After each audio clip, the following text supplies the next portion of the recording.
I know.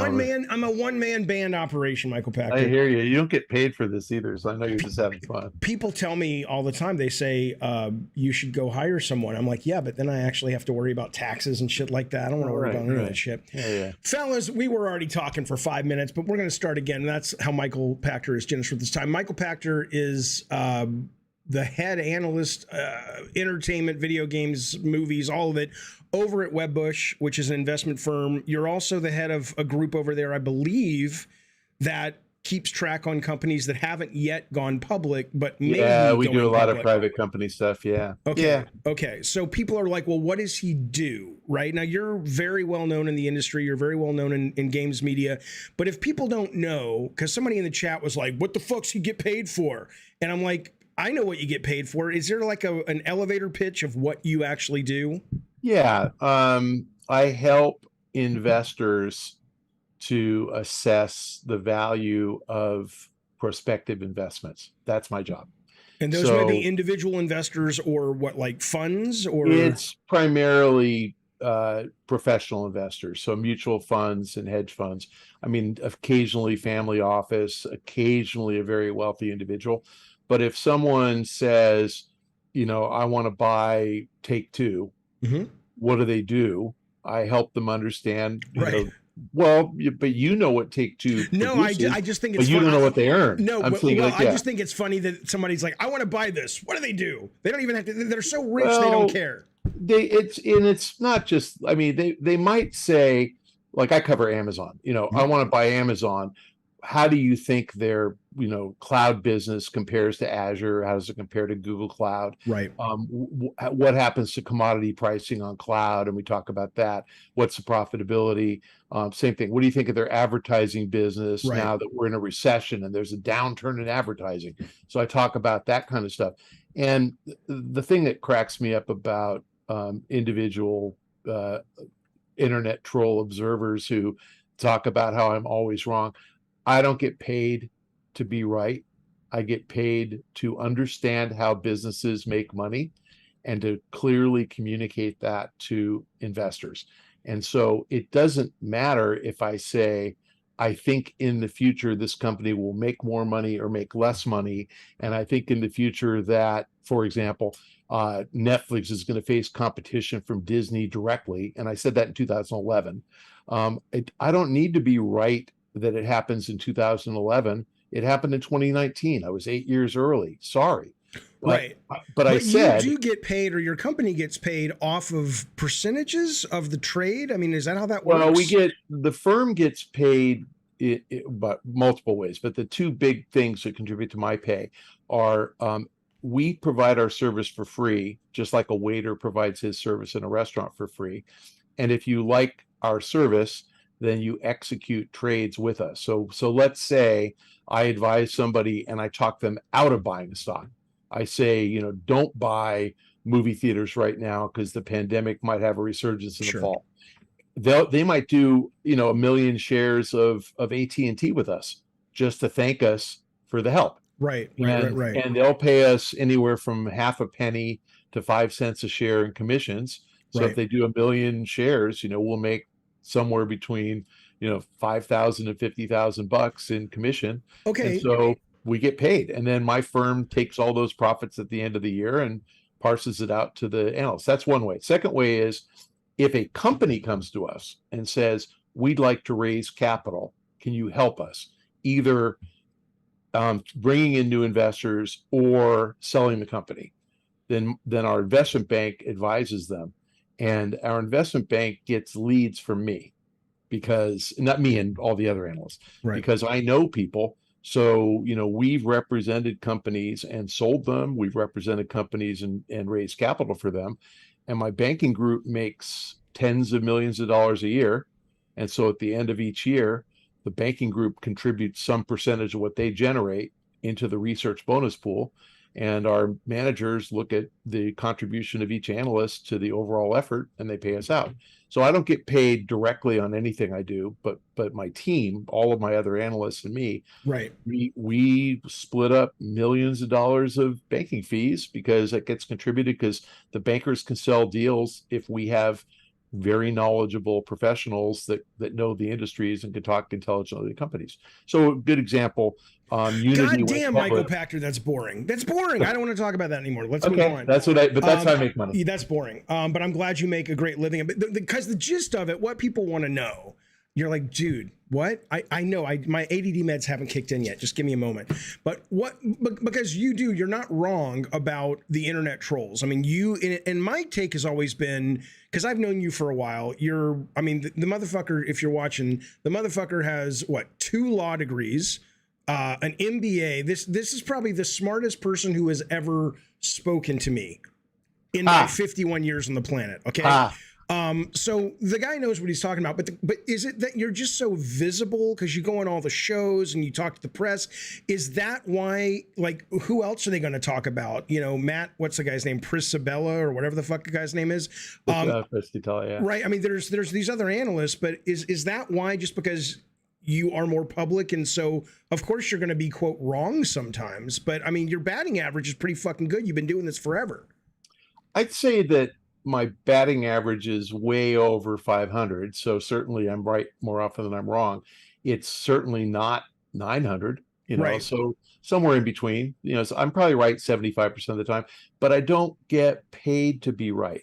So when I say, gosh, I think that, Nintendo Switch is going to sell 5 million units and it sells 25. Okay, I was wrong.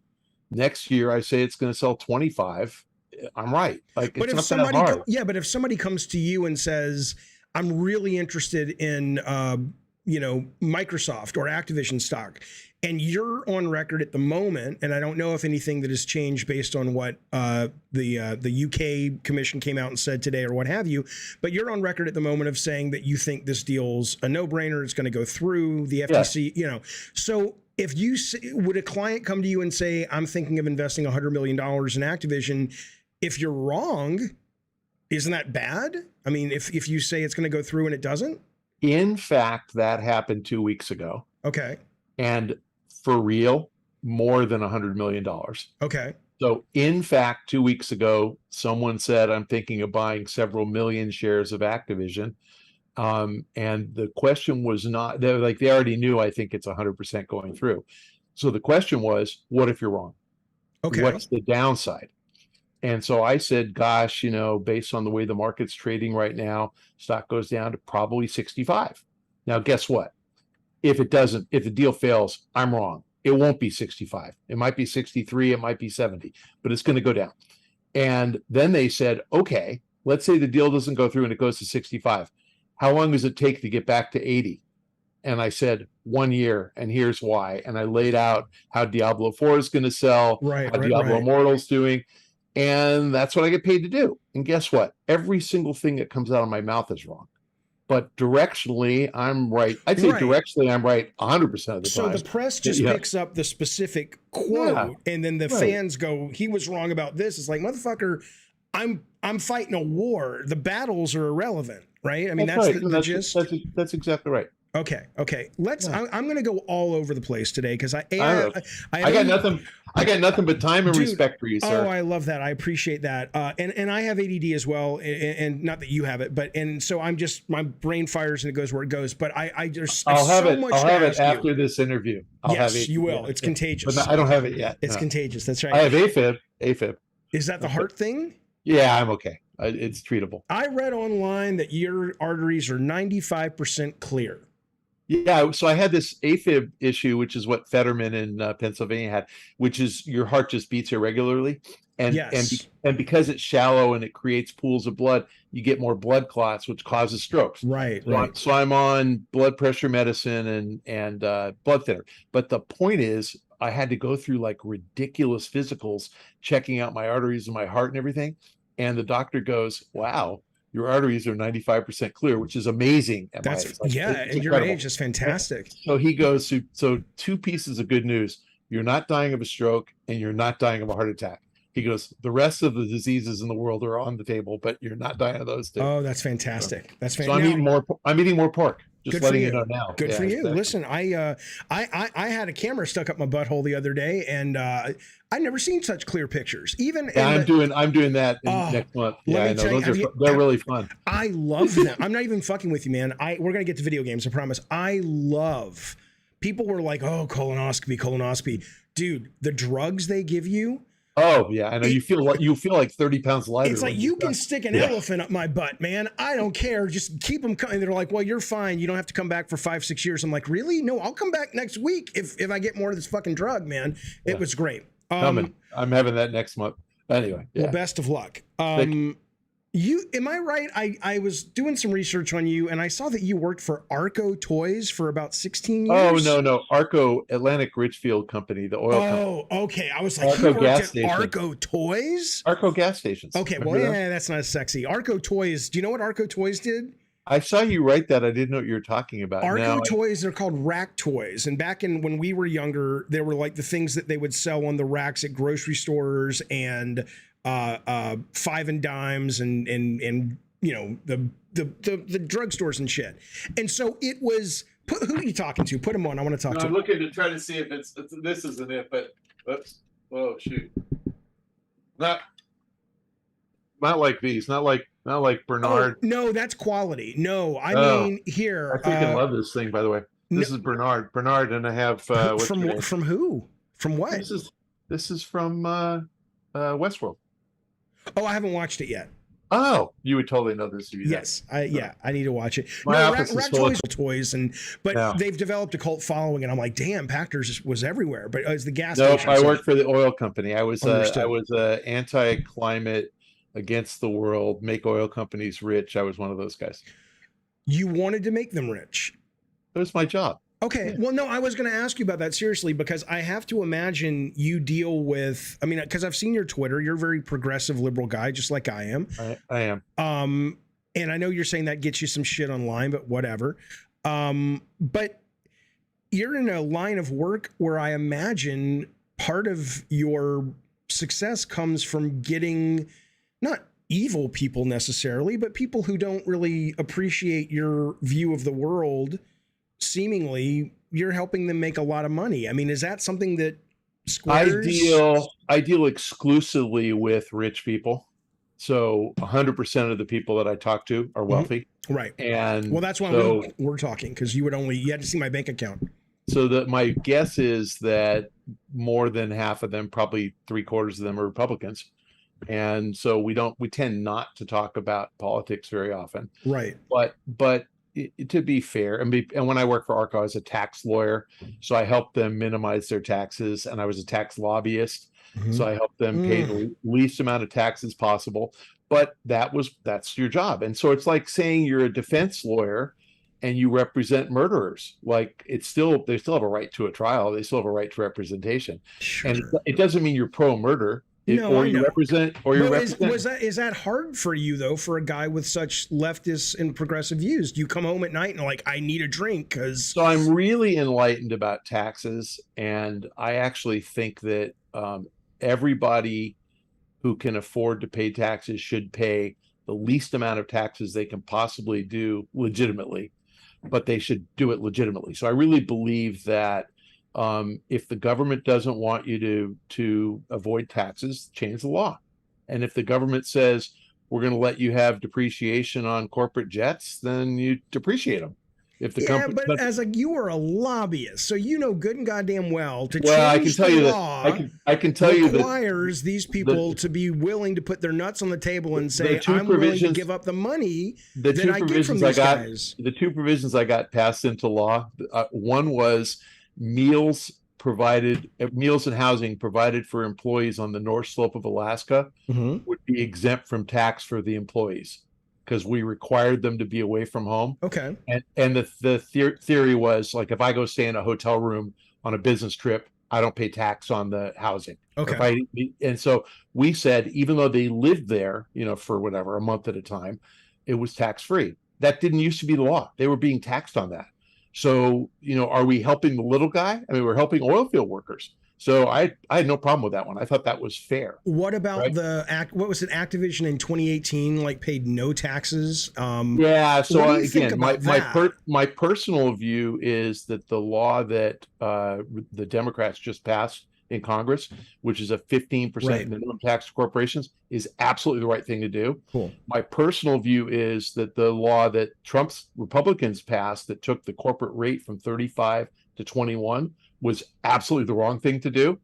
But as a tax lawyer, if it's my job to make sure my client pays 21% instead of 35, I'm going to do it. No, So I understand. Congress can make the rate 35. They can make the rate 15% minimum tax.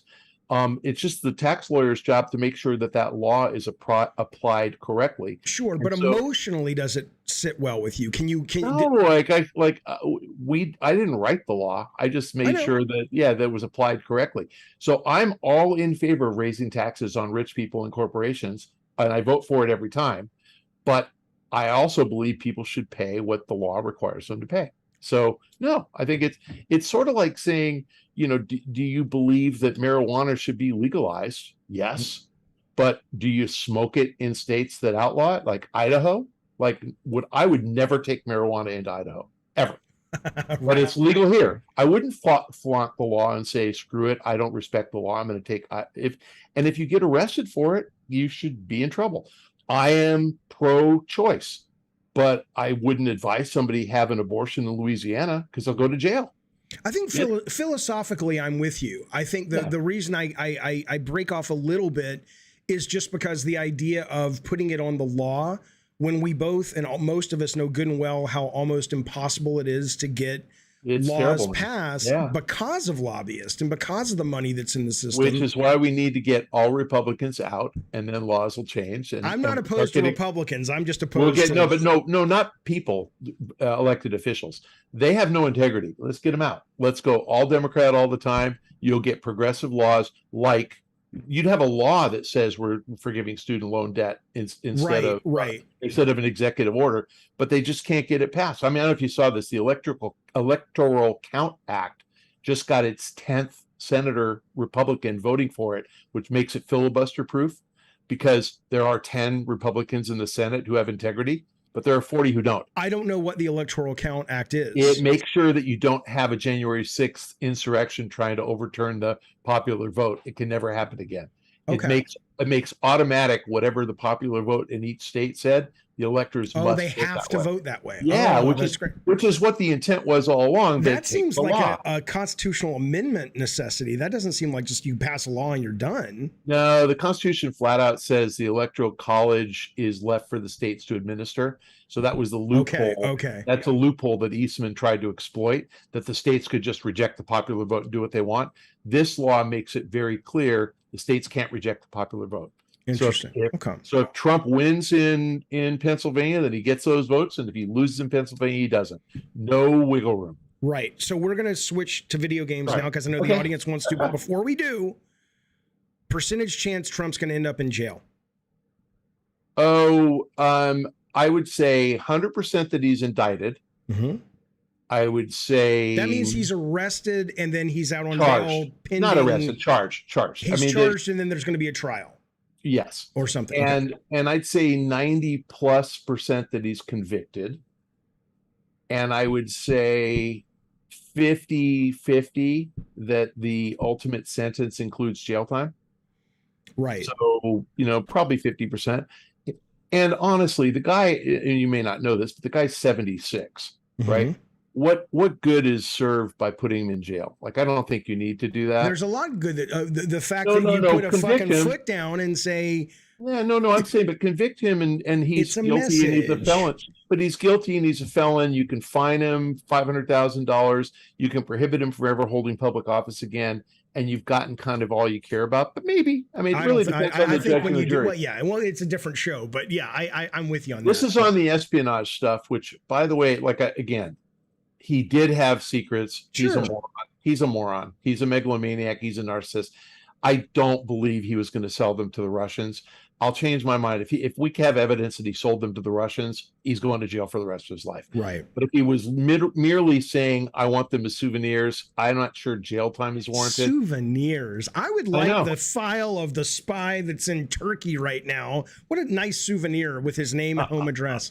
I know. It's weird. Look, I'm not a fan. I'm just telling you. I know. I just think it's interesting. Now, the Georgia election, much higher likelihood that he gets convicted and goes to jail. That's a bigger deal. The Georgia state thing is a bigger deal. Tried to influence a public official to change the results of an election.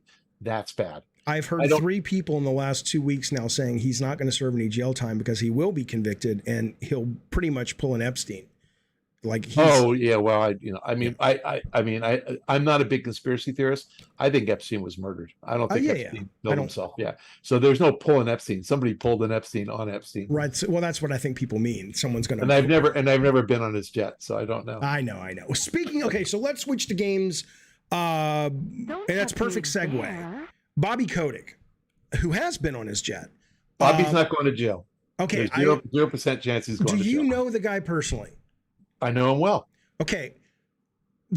My view of Bobby, because of what I've read in the press, and I've never spoken to him, is that he's a really bad guy. I don't mean that he's murdering people necessarily, although he did threaten to do so, but that was apparently a joke. Haha.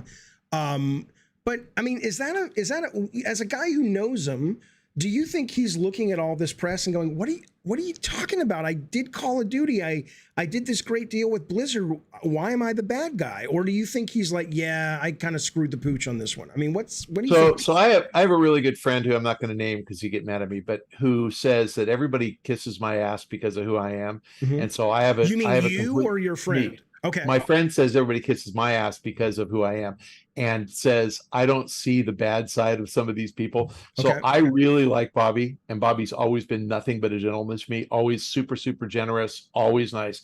Same with Riccatello. A lot of people don't like him. I love the guy. I love him. So maybe so, but I think I have enough of a bullshit meter that I could read through it, and I can tell when people are kissing my ass, and they don't. They're just nice.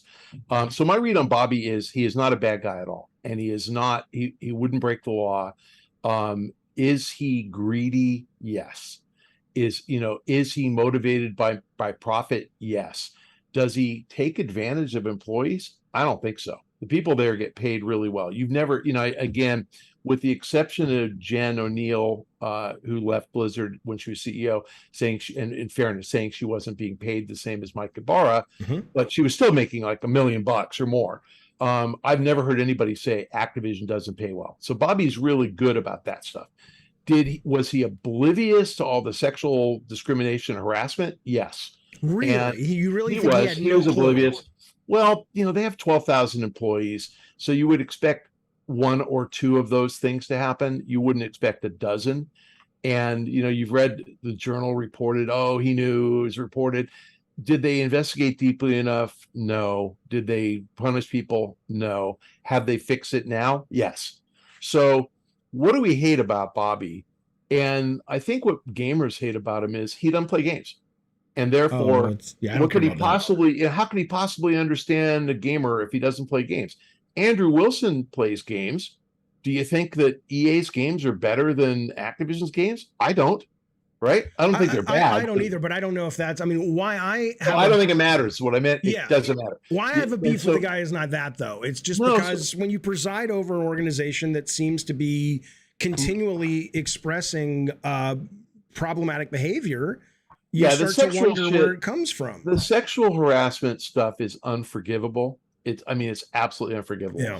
No woman should fear for her safety or for her, for being raped or assaulted at work. That should just never happen. And I think that, look, maybe 10 years too late, they put in a zero tolerance policy. Right. And they got it now. You're an old hand in this business. 20 years ago, how many women were working in studios? We had strippers coming into Sony. Right. For my boss's birthday, which I called and hired. It was a very different time. Right. But it used to be 2%, 5% of developers are women, and it was a boys club, and it was bad culture.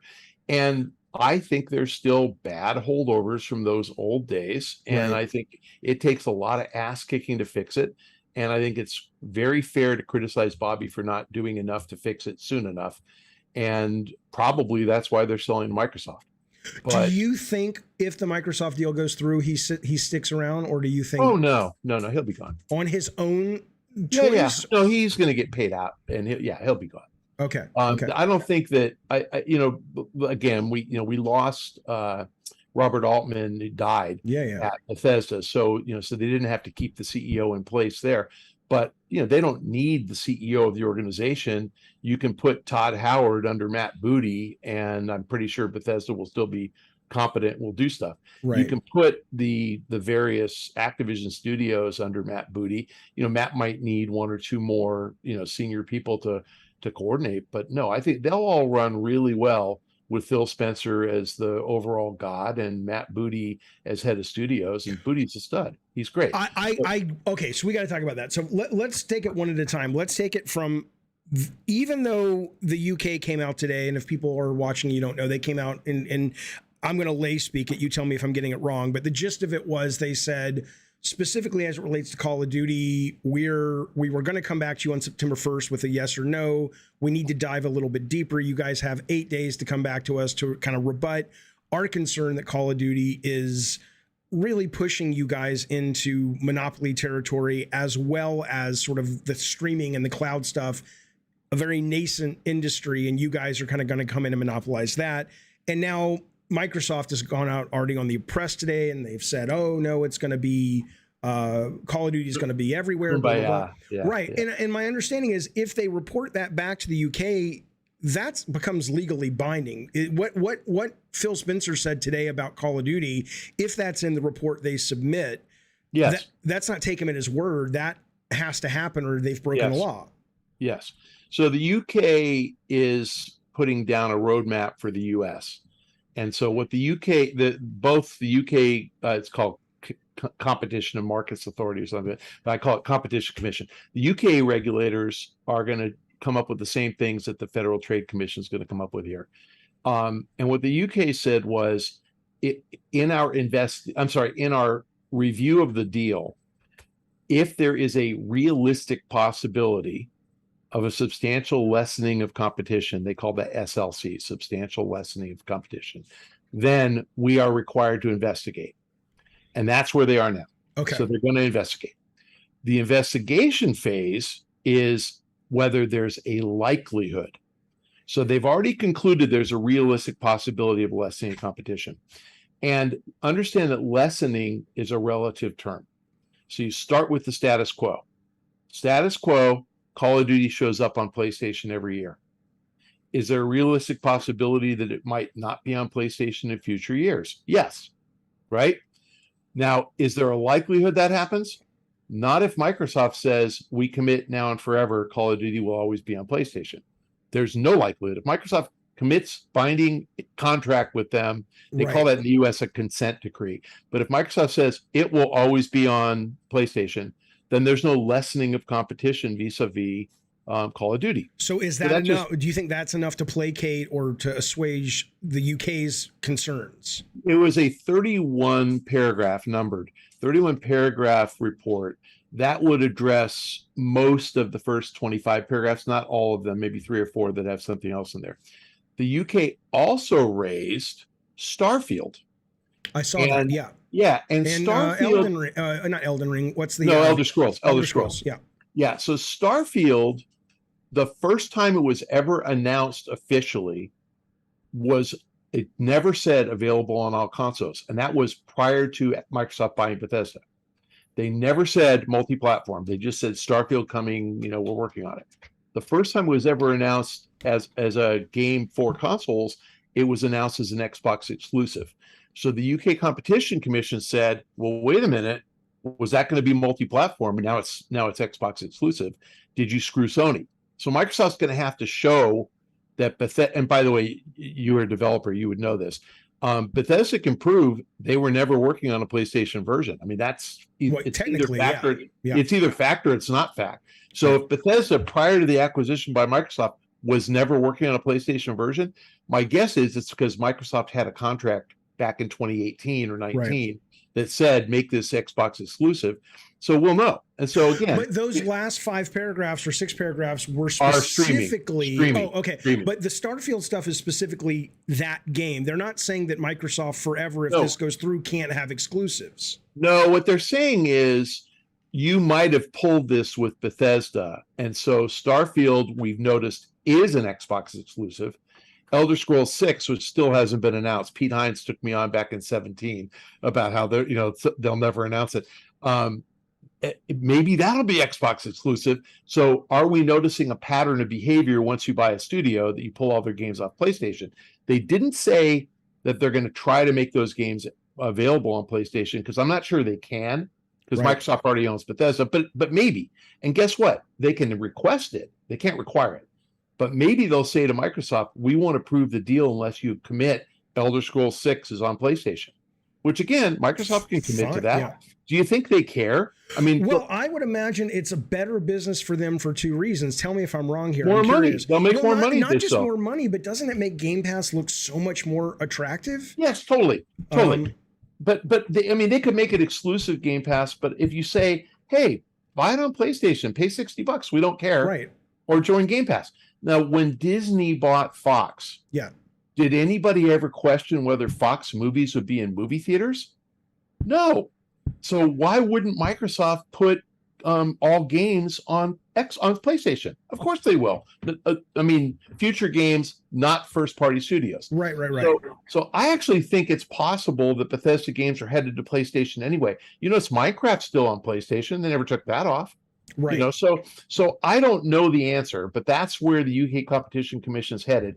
If they require as part of the deal that Microsoft agrees that some titles like Diablo 4, like Call of Duty, like Elder Scrolls 6 must be on PlayStation, then I think Microsoft will say yes. Okay. So I am not worried about Microsoft, because they'll look at this like, well, we'll still put it on Game Pass the same day. Right. And Game Pass is still a better deal, and you don't need a console to play that. Right. So, we don't care. And some parent of a 9-year-old kid right now who's trying to decide which console to buy will go, well, wait a minute. If I get Game Pass, I don't need a console. Or if I get an Xbox, I'm getting all this stuff for free. Right. And if I buy a PlayStation, I got to pay $60 more for the game. Every single time something comes out, I want. Yeah.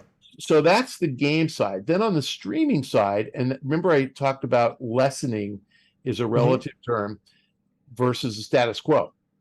How many Activision games are on Amazon Luna? Okay. How many are on Google Stadia?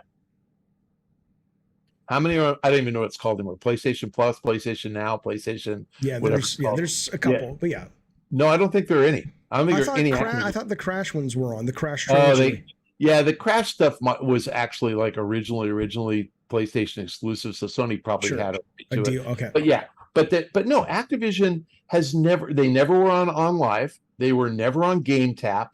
They don't support. They don't support streaming services. Never have. They've never been on Game Pass ever. Right.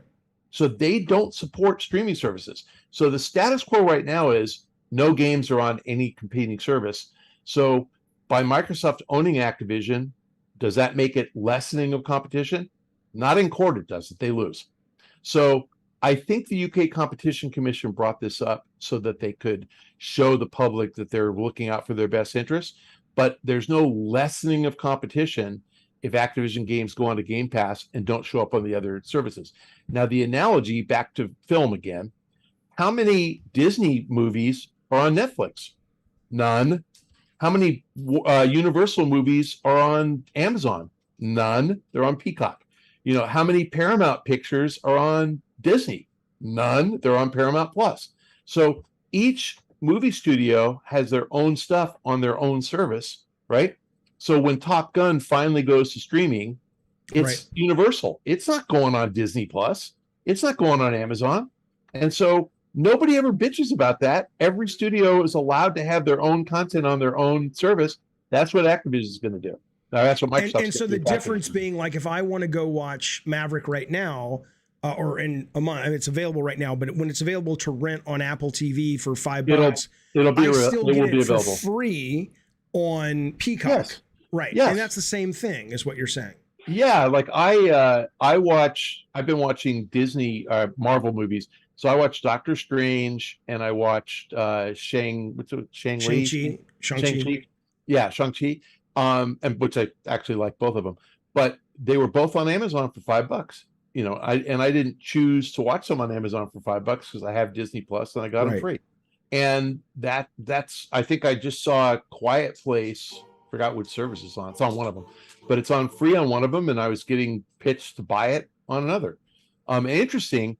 It's a really good point. That I never made the connection that's a very similar thing. Right. And no one expects though She-Hulk to be on Amazon because it's made specifically for the Disney Plus service. Right. And Uncharted is on Netflix. Right. Where did that come from? I mean, where did it come from? Yeah, but Sony doesn't have a streaming service. No, so they used to be on Stars, but they sold it. But my daughter watched it here at home. Right. And I didn't even know it was on the service. And then we went to Mexico. Guess what channel it was on in Mexico? Telemundo.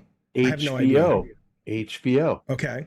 And I figured I had to switch the TV to do the English language track. So it was on HBO in Spanish, but I watched the English language track. It's a good. I watched it last night, by the way. It's a good movie. I was surprised. By the way, all those scenes with, is it Antonio Banderas was the bad guy? All those scenes when he was talking to his dad, they were in Spanish, and it didn't dub it in English, and the subtitles were in Spanish. So I actually wasn't. Because I was in Mexico, so I wasn't actually sure what he was saying to his dad, but I knew it was no good. I knew it was bad. He's like, Tom Holland is not Nathan Drake. That's what he kept saying over and over and over. But he was great. I was surprised. I was surprised too. Okay, so I want to get to Sony, but I want to something you said about, because again, it's like the Bobby Kotick thing. Most gamers, and I understand why people like you, even people like me. I mean, you're on the internet as much as I am. You just have better discipline where you don't engage. I'm serious. You don't engage with these fuckers. I engage with the hate because I find it entertaining and it annoys me sometimes. But there is an absolute filter through which people like me and then people who watch people like me or bigger streamers than me and whatnot, we view the industry through, and it's clearly not as clean as it needs to be to get an accurate picture, right? So when I hear you go on about Matt Booty being a stud, I can tell you my view of Xbox is I think Game Pass is brilliant. I love it. I think it's good for the industry. I think it's good for the medium, the art form. I think Phil Spencer should not go anywhere, and he's the Kevin Feige of video games at the moment. Yeah, agreed. But the man can't manage product development to save his life, and Matt Booty's doing a terrible job managing product development. I don't mean that like I wanted Master Chief to have this kind of voice. I mean, how do you launch hardware with no software? Halo 343 is a mess. Everything's getting delayed. The initiative in Santa Monica seems to be a disaster until they brought Crystal Dynamics on. Don't you think at some point Satya pulls Phil Spencer into his office and says, you have the roadmap to El Diablo. Oh, not El Diablo. The place with the gold, El Dorado. But the guy who's leading the wagons, you got to get some help, man. I mean, am I wrong? Because this is crazy. Okay, so you and I, and I really appreciate this because you have a insider's understanding of game development. Yeah. And I have an outsider's understanding. Right. So my view of what's a stud has nothing to do with your view of what's a stud. My view of what's a stud is a guy who lets people create. Yep. And so when I say Booty is good the same way Strauss Zelnick is good. Okay, wait, Michael, I'm so fucking sorry. Hang on. Hello. Check my phone while we're here on. You go. Okay, good.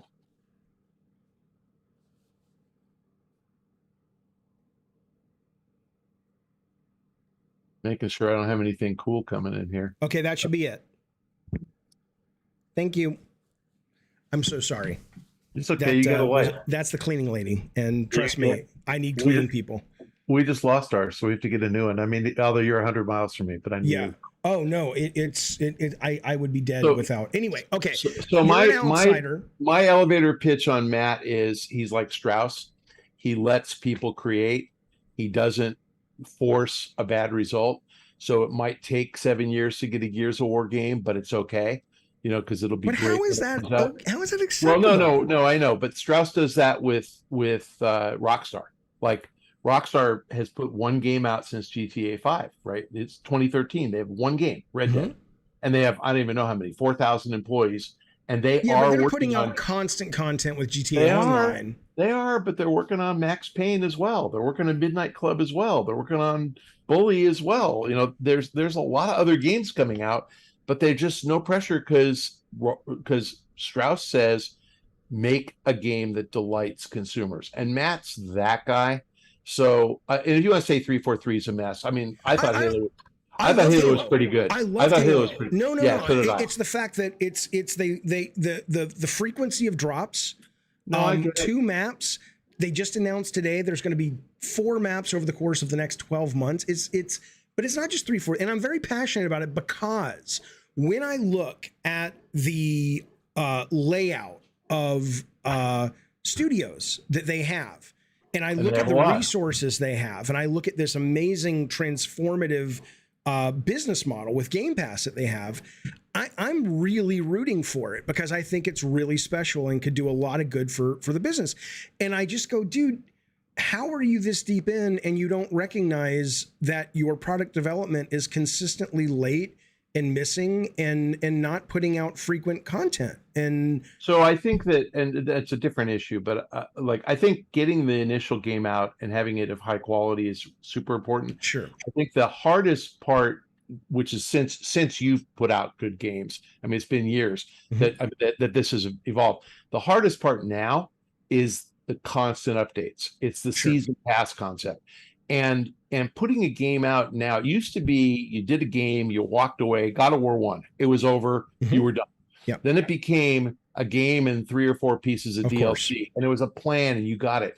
Now it's a game and a season pass and a monthly update, and it's hard. Sure. And I got to say, Apex Legends, which is not the same as Halo, but Apex Legends, when Vince first put that out, he said he was actually caught unawares how popular it was, and they didn't have a roadmap for additional content.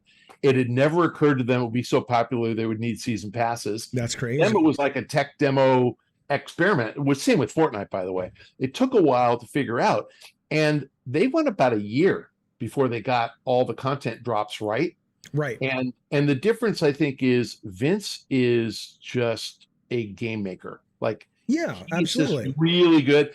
I'm not going to. I don't want to denigrate anybody at 343. I love Bonnie and Kiki, but they haven't done it the same way, and it's hard. Like that's I would talk to Strauss about this. Like, why isn't GTA Online free to play? And he said, well, it might be, but he was like, do you know how many free to play games have succeeded? Like 5. And I go, right. And you would make it 6. Right. Like, come on. It's like you have the IP and they're still not free. They should be. Overwatch is going free. Right. That's right. And it's not anywhere near as good as GTA Online. It's not as good as Apex, but guess what? It probably will be when they're all done. So if somebody came to you as an analyst then and said, hey, I want to invest in, first party Microsoft games. I know you don't invest specifically that way, but so you don't think there are red flags there when it comes to how they're running production? You're like, no, yeah, go ahead. It's good. It's a good investment. Okay. Let's take a step back so I can answer that question.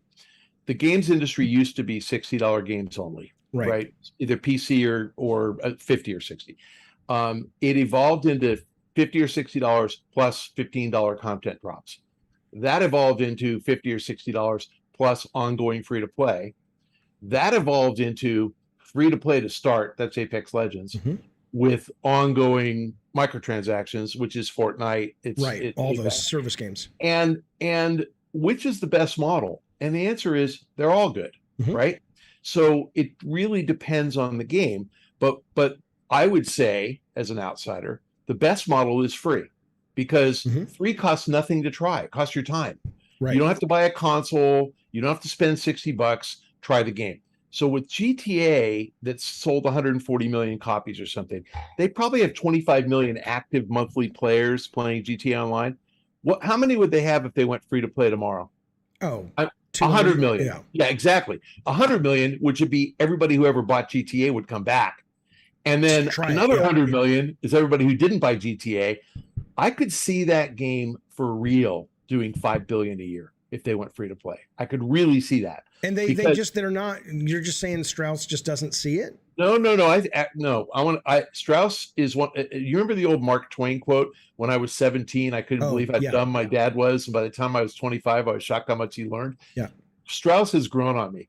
I used to think he didn't get it. I now realize he's been playing me for years. He totally gets it. I don't think it's okay, though, because he's too good looking to be a successful. He is. It's annoying. He is really smart. I hate these fucking executives there and by the way, that are good looking and they're fucking rich. You should only get one. And smart, and he's actually a nice guy. He's a nice guy.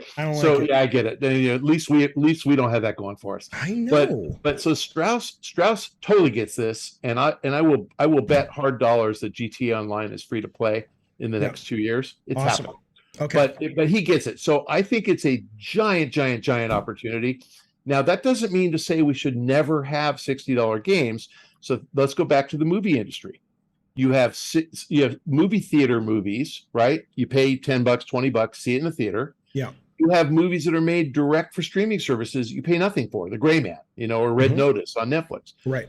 And you have videos that are TV shows. You watch commercials, or YouTube videos. You watch commercials. Like, we're going to have everything in games. There is a place for everything. And you can always make the movie theater like experience for a game, the $60 game. There will always be an audience for that. Okay, always. let's pivot to that, to Sony, because I mean, and by the way, if you know Matt Booty, if you know Phil Spencer well enough that you hang out with him, let him know I have names. If he needs some replacements over there, not me, I don't want to do it, but I know people that he could poach that would fucking blow his fucking mind and go, they will get him to El Dorado. That's what I'm telling you. I do know Phil, and I'm happy to do that. You should just reach out to him. He's a great guy. He don't want to talk to me because I say he's a shit manager. I say he's a visionary. He's brilliant. Microsoft needs him. The business needs him, but he can't. I said he couldn't produce sperm, is what I said. I will tell you that you're taller than he is. How's that? I don't care. I don't want to fight the guy. I just want him to fix his brilliant product. Okay, but so if we shift over to Sony, I mean, Sony, here's my take on Sony. So Sony obviously has gone on record numerous times of saying we can't be Game Pass. We can't offer what they're offering in terms of whether it's day one drops of our big ticket movie things, like you're saying, like the big Marvel movies in the theater. And they certainly aren't going to be going out and buying, Activision. The fact that they bought Bungie is fascinating, given that, I mean, I know why they need it, at least why they say they need it, but it certainly ain't because Destiny's great. Destiny's wonderful. It makes money, but that you don't spend that kind of money for that IP, I don't think. So they're saying, they're acting as if they are going the $60, $70, always going up budget. Right now, I think we're at 200 million, a little north of 200 million, depending on which title you're talking about. The audience doesn't really grow. If Sean Layden wanted me to tell you that he was upset with you because he wasn't upset. He's like, PACHTER said consoles would be dead in 10 years. And I said, well, Sean, you should call into the show and talk to PACHTER. He never does. He never will. But, the audience for console gaming seems to be capped around, if you listen to Sean, and I do believe him, around 250 to 300, just playing on console. It gets divvied up differently depending on who's in the lead. The budgets keep going up. And so when you say that there's always going to be an audience for these kinds of games, sure, there are going to be people who want those kinds of games. But at some point, like Sony now going, we're pivoting to cell phones. We're pivoting to 13, 14 service-based games. We're not going to not make Uncharted 5, but of course, we understand the business is changing. Do you think the days of the big budget $70 game single-player narrative that Sony has really built its brilliant business on? Do you think we're seeing kind of the slow fade and that's going to get fewer and fewer, or you don't believe that? That's exactly what I said 10 years ago. I didn't say that it was going away. I said that the Xbox One PS4 cycle would be the last giant one, and that each succeeding cycle would be smaller. I didn't say they were going away. And it's like movie theaters, they're not going away, but there will be fewer films made for theaters. and fewer theaters for people to see them in. They're not going away.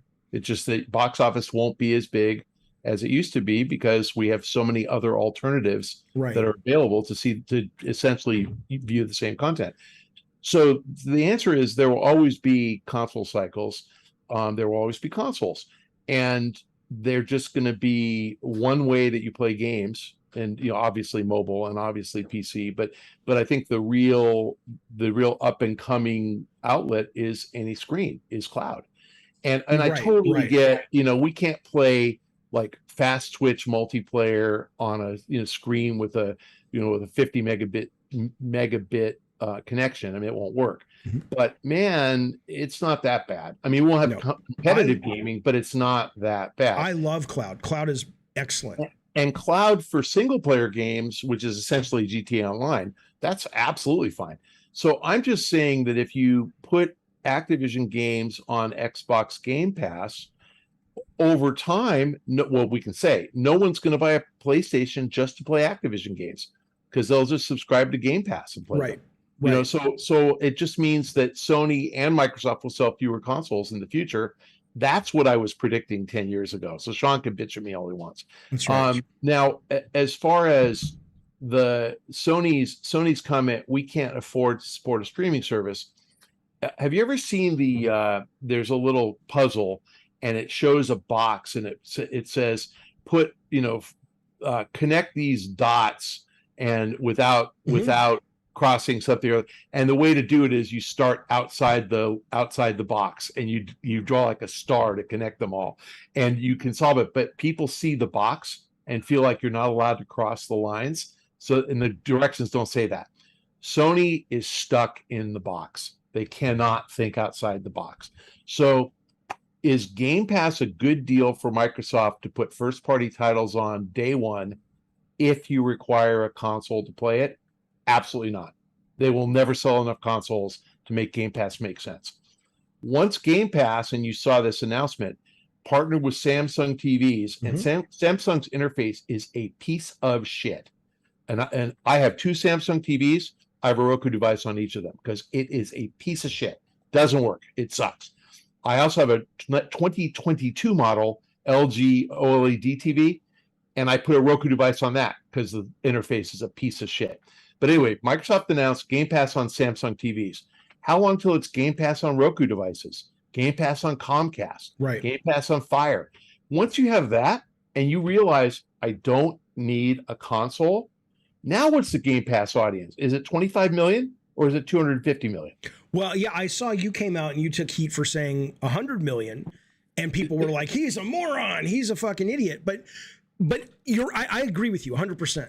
The question. So let me ask the question this way: what if Game Pass was $5 a month instead of 15? How many people would sign up? Well, I don't know, because right now a lot of people will tell you they get it for $1. They got it for that deal for like 3 months, right? But what if it's $5 a month in perpetuity? How many people would do it? I have no idea, but I know a lot more. I'll tell you that the content on Game Pass is every bit as good as the content on Disney Plus, which is like $7.99, and they're already at 150 million subscribers.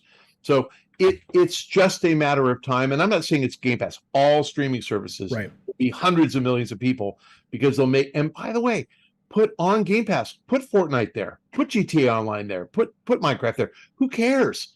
Because they'll sell stuff to Game Pass members, and Microsoft can collect their 30% that way. So tons of ways to make money. So Microsoft is saying, we have this service, and I assume you have Windows on your PC. Well, do you remember when you used to pay $395 or $399 for Windows for Office? Oh yeah. Every time you got a PC. I got a new PC every 2 years from 1985 to 2010, and I'm like, when they went to subscription, I'm like, $99? They're stupid, because it's only going to cost me $100 a year instead of $200 a year. This PC right here, 2018, and I don't really need to replace it. I'm going to, but I can. This PC I'm talking to you on, 2020, and I don't think I'm getting a new one of these, and they're getting $100 a year from me in perpetuity, and I just don't even notice it. So Game Pass can be like that. And same with cell phones. Like, you look at your phone. Do you remember the first cell phone bill you had? Mine was $150 for one phone. Right. Yeah. My- Now it's 3 for 120 or something. I pay a 140 for 4. Right. Yeah. So Game Pass is going to ultimately be $10 and everybody's going to have it. So Microsoft's like, well, the only way we can get that is exclusive content, which is why Netflix has Right. Red Notice and The Gray Man. And so they're like, we're buying more and we're going to get more. And then we'll rev share with the guys who don't want to, don't want to sell to us. So what? Like, I think it's brilliant. So Sony doesn't think like that. Sony, the Japanese guys are both, we're in the console business. We sell consoles. We're hardware companies. Remember, Sony makes TVs. They're the hardware company. Microsoft makes Office. They make Windows. They're the software company. Different outlook, different attitude. So Sony is just like that. I mean, because they'll tell you we can't afford. Because there's two things: can they afford to think like that, or is this just they cannot afford to buy Activision, and they can't afford to think like that. But look, I'll give you the company that absolutely can afford to think like that: Nintendo. Can or cannot? Can. And Nintendo's attitude is proprietary hardware, proprietary software. Switch. And then Nintendo games. Can you imagine if Nintendo took its catalog, so every Game Boy game ever made, Game Boy, Game Boy Advance, Game Boy Color, Game Boy SP, and the DS, and they took every game ever made for that and put it on phones and said subscription. Yeah. Oh, it'd be huge. What if they said we're going to launch with 200 games and we're going to add 5 a month in perpetuity because they have enough titles to do that? Right. Would you pay $5 a month on my phone? Yeah, they have something kind of similar on the Switch itself, but and it's $15. It's $30 a year, but it's not that many games. Right. But on my phone, especially those older games, it's perfect for bite size. $5 a month. And how many cell phone gamers are there? 3.5 billion.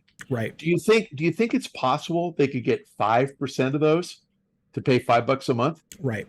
Yeah, because that's only $1 billion a month. Right. But are you saying it's a Japanese thing because Sony and Nintendo they hardware first? They're hardware first. Okay. It's just their orientation, and Microsoft is software first.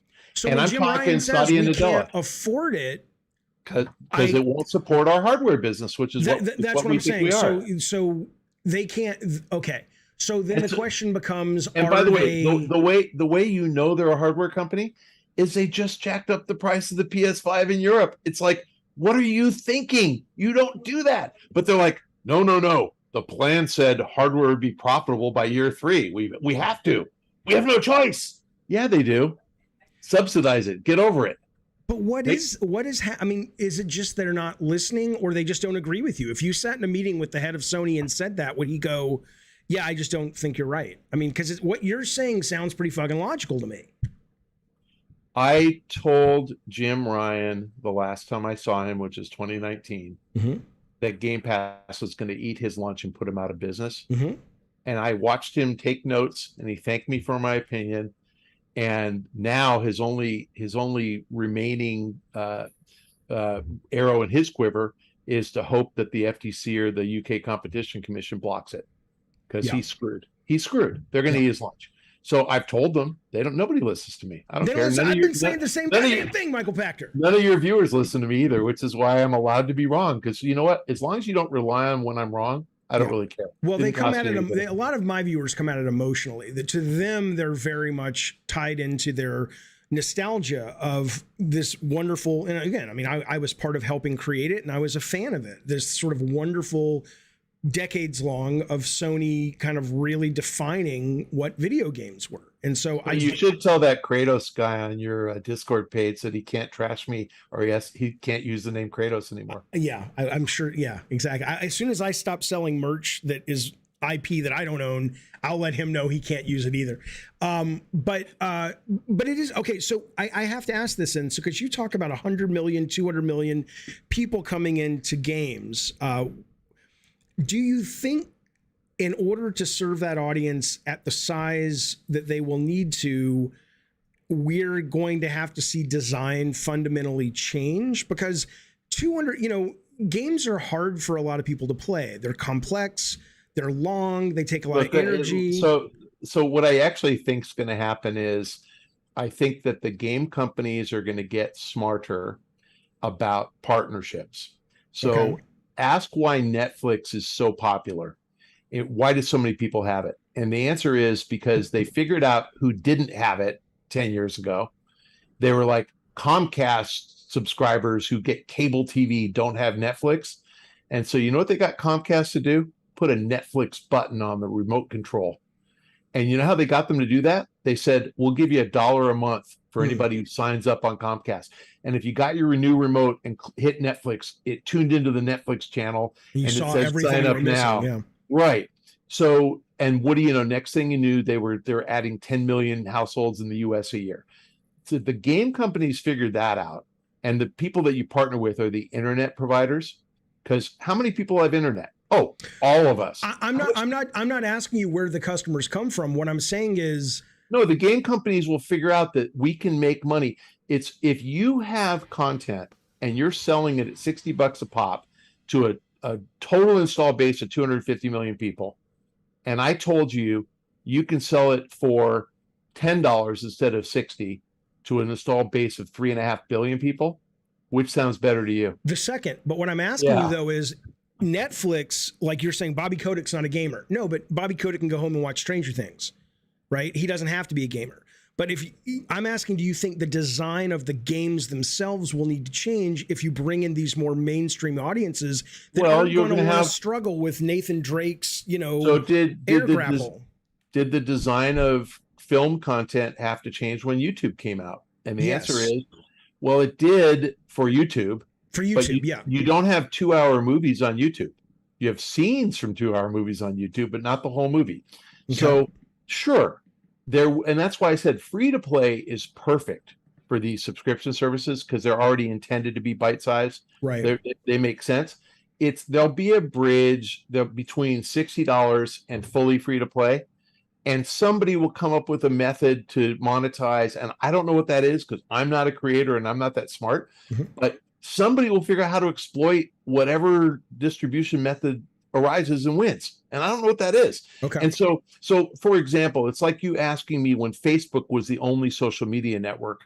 If you had described Snapchat to me, I would be like, are you fucking kidding me? Why would anybody do that? Right. But when I saw it, I'm like, oh shit, that's brilliant. Right. When Brendan Beck pitched what's Riot Games, League of Legends to me, he showed it to me and I go, this looks like StarCraft 1 in a World of Warcraft universe. That's what it was. It's ripoff of ripoff. Who's going to play this game? I totally didn't get it. Right. But then when I actually saw it and it was working, I'm like, oh, fuck, brilliant. I saw Candy Crush before it launched. I'm like, this is a bad imitation of Bejeweled. Right. Who talks about Bejeweled anymore? Yeah. No, and 3,500 levels later, I'm like, oh shit, it's a really good game. Right. So having the vision and then who are these TikTok clowns? Like YouTube already does that, right? Instagram already does that, but my God, TikTok works. Right. It's like everybody just tweaks something slightly, and they've got their own new thing that works. Okay. So games, exactly like that. There will be a new game format that none of us have conceived of that is tailored to take advantage of these audiences, and they will embrace it. Okay. And the real thing is, like, I got my first cell phone when I was 31. Mm-hmm. And I was the first kid on my block with a cell phone. Right. My kids. Oh, sure. They're 22. They knew about cell phones from the day they were born, and they wanted them at 6, and they got them at 9. And they just can't conceive of living without a cell phone. And so there's going to be a whole generation of people born into this distribution model, and there are game creators who aren't born yet who are going to figure out how to evolve it. I think it's a good point. I tell people on my stream all the time, my kids have never bought a game or a song in their lives. It would never occur to them to be worried about, well, what happens when Fortnite gets taken away from me? Because a lot of people will tell you, it's like, well, Game Pass sucks because they could take this off the service. And my kids be like, okay, well, I'll play something else. Or, exactly. Okay, so Sony's current plan, which is, hey, let's invest in service games, but also keep a foot in the world that's made us successful. Do you think that's going to work? Do you think the Jim Ryan plan is enough to not have Microsoft eat their lunch? based on what you told Jim. Yeah, it's not. And I guess the good news for Sony fans is that Jim is almost my age. So, I mean, I think I'm a year or two older than him. He's not going to be around for 10 more years. He's going to be around for 1 or 2. Okay. Just because he's old. I'm not saying anything bad's going to happen to him. Right. He's old enough to retire. Let's hope that they replace him with somebody who is a little more open. And I will say that outright about Nintendo. In the history of my covering Nintendo, which has been over 15 years, I never spoke to the CEO of Nintendo until this guy. So Furukawa, he has reached out to me twice. Okay. I have had 2 1-hour Zoom calls with him, and he did all the questions. He asked me what I think and took notes, because his guys, Doug Bowser, said, Right. This guy's smart and has something to say. They haven't acted on any of it, nor do I care. Okay. But he's intellectually curious. And you know why? Because he's 42. He's not 65. Okay. You know, Iwata would be 65 now if he were still around. You said what did you say about Iwata? You said he was the late, not so great Iwata. You weren't a fan of him? I thought he was a terrible CEO, and my choice of words was mean-spirited. Sure. It was mean-spirited, unfair. He was dead and he couldn't defend himself, and I shouldn't have taken a cheap shot at him. And I apologized in the very next day. You did. But as a CEO, though, when you said not so great, that's what you were talking about. I think he was a terrible CEO, and I know that a lot of Nintendo fanboys think every CEO is flawless and does everything right. I think he rode the Wii brilliantly, and then rode it into the Wii U, which was a disaster. Right. And I don't think they learned anything. I mean, I think that the Switch, I don't care how your viewers play it, the Switch isn't a Switch. The Switch is a handheld device.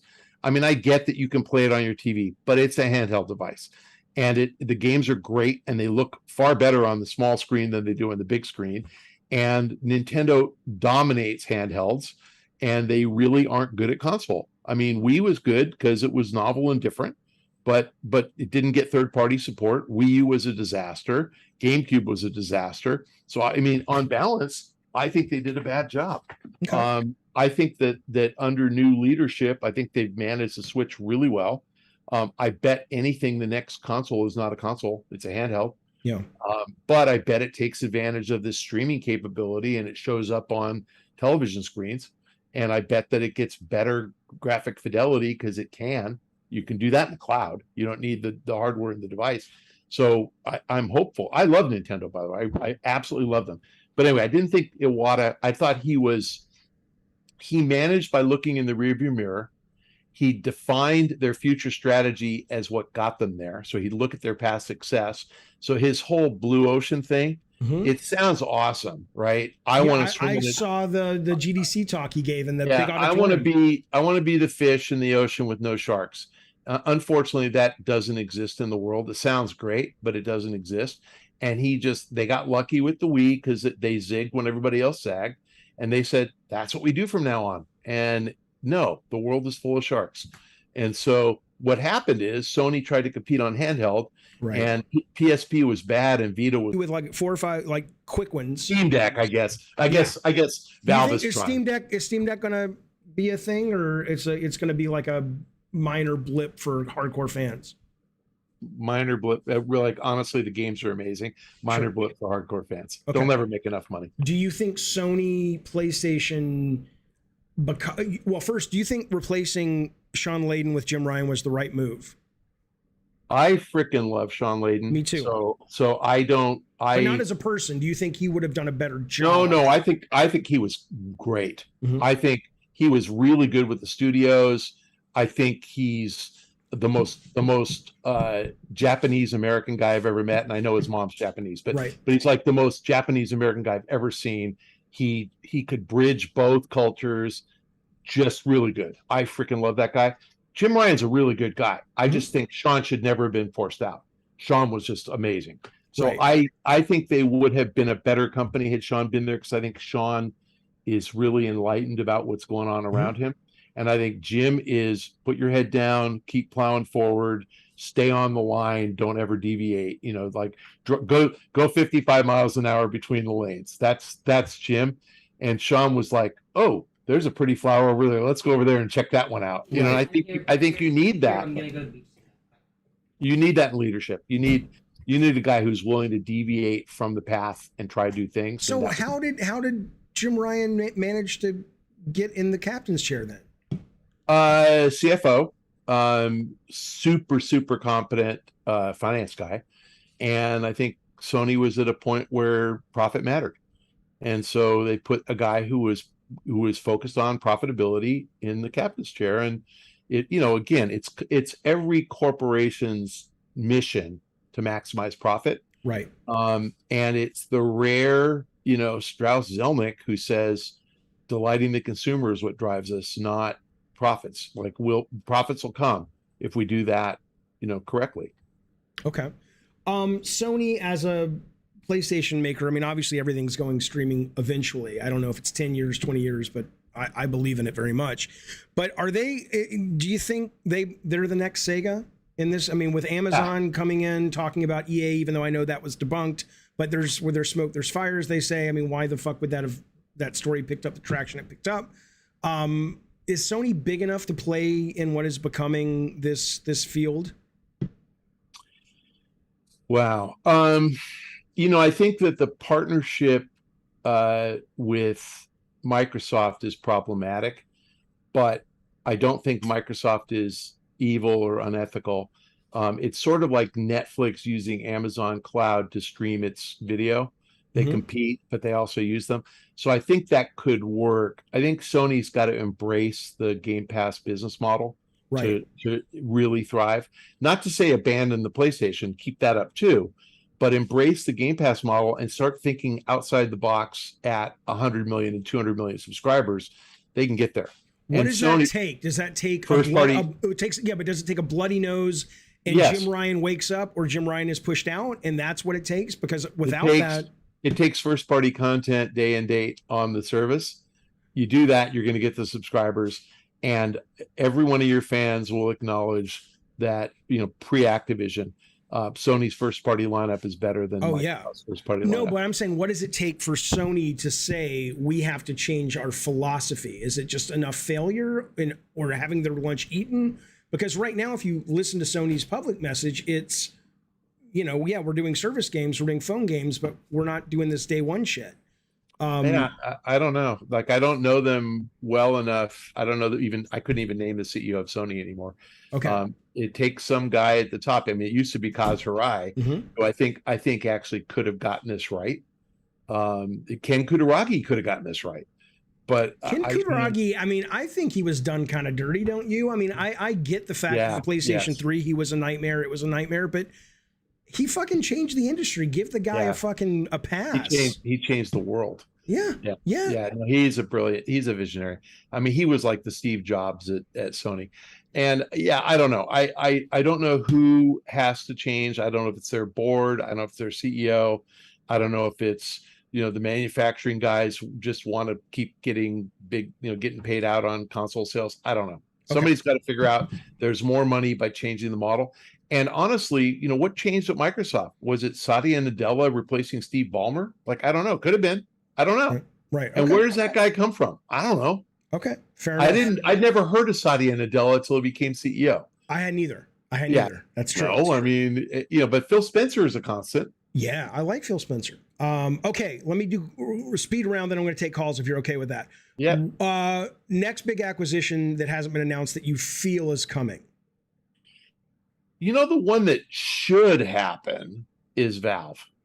Someone should buy Valve. Yes, and Gabe is no kid. You know, he's not a picture of health. I don't think he's unhealthy, but he's, you know, he's overweight, and Steam is worth gajillions of dollars. Who would buy it? Amazon? Any of the guys in cloud. So Amazon, Google, or Microsoft. Microsoft obviously wouldn't be allowed to because of now the Activision deal, but Amazon, yes. So when people say, "Oh, Amazon should buy EA," no, Amazon small? should buy Valve. Right. Yeah. Okay. Well, too small. Valve doesn't have any IP. You know, they don't have enough IP. I mean, to justify a standalone streaming service. They have great IP, but it's not like you need, to own them to have Team Fortress or something. Right. And, and you tell me when the next Portal or Half-Life is coming out, because, not anytime soon. Right. But my God, Steam is worth so much. And incorporate Steam into a Game Pass-like service, turn Steam into a subscription service and pay all the developers based on how many hours people play your games, everybody would say yes. Like you could absolutely make a shit ton of money. So Valve is the one that makes the most sense. Sure, Take-Two, sure, EA. I'd say before that, probably the mobile guys are more likely to be acquired. What do you think about? Go ahead. Go ahead. Playtika is just a good asset. Okay, I was gonna say, what do you think about the continual rumor that Sony is going to come in and buy Square? Yeah, see, Japanese publishers and developers are really high quality, and many of them are really niche-y. So, again, the exceptions kind of prove out that rule. So, Square, I mean, they just got rid of all the IDOS stuff. But Square, how many games has Square made that have been gigantic hits globally with, 100 million units? Not many. And it's like, no. And the ones that are global hits, like Final Fantasy, come out every 10 years, so I'm not sure. From Software is the one that, even though it's really hardcore, my God, are their games good. And I have to say, I played Elden Ring for 15 minutes, and I played the same level, I probably played it for 2 hours. I played the same level 40 times, and I went, I'm never going to beat this game. Best game of the year, though. So good. It's so freaking hard. Yeah, I know, but you're almost. I understand. Yeah, it's just too hard. But my God, are their games good? So Sony, sure. I mean, I think Capcom, Sega, Konami, Square, Sony could buy any of those. Why don't they? Why are they not buying Capcom? I think Japanese companies would rather be owned by a Japanese company. It's an instant cultural fit. Sure, but Square and Capcom, yes, they all should be available. What's happening? Why is this not happening? They just don't want to sell? I think it's that Sony probably doesn't want to pay. I mean, they bought Bungie, so they're certainly willing to pay $3.5 billion. Okay. But I think that Sony could cobble together something that is bigger than Bethesda and Activision by doing that. Oh yeah. Could compete. Can you imagine owning Capcom? That would be amazing. But they're not yet committed to this Game Pass type. Michael Pachter, where did Jim Ryan's mother and I go wrong? I don't know why he can't open up and embrace the future. Embracer Group. Now, real quick question. So, and I like them. I like their games. I like fearless. THQ Nordic. They're fearless. They'll buy anything. Yeah, they will. That's right. But they are living in this world. Still, it seems that AA is still viable. Do you think they're staying that course? And with things like streaming and Game Pass, they're actually going to end up being kind of very important because their games don't cost as much, but they're not like little indie games? Yeah, I mean, right. I guess I would never have called Saints Row or Borderlands, which is, they don't own the IP, but Gearbox games, I would never call those AA. Those are AAA games. Saints Row, the new one, I love it, but it's a AA game. Yeah, I actually I think that, let's call them the orphanage. Fair. So they're finding all the orphans, and there are just some really competent developers in that orphanage. Right. That come up with really good games. And I think Embracer is going to shock us and have a massive hit. And I got to say, I don't know if it's going to be Randy Pitchford, but you know what? He's done it before.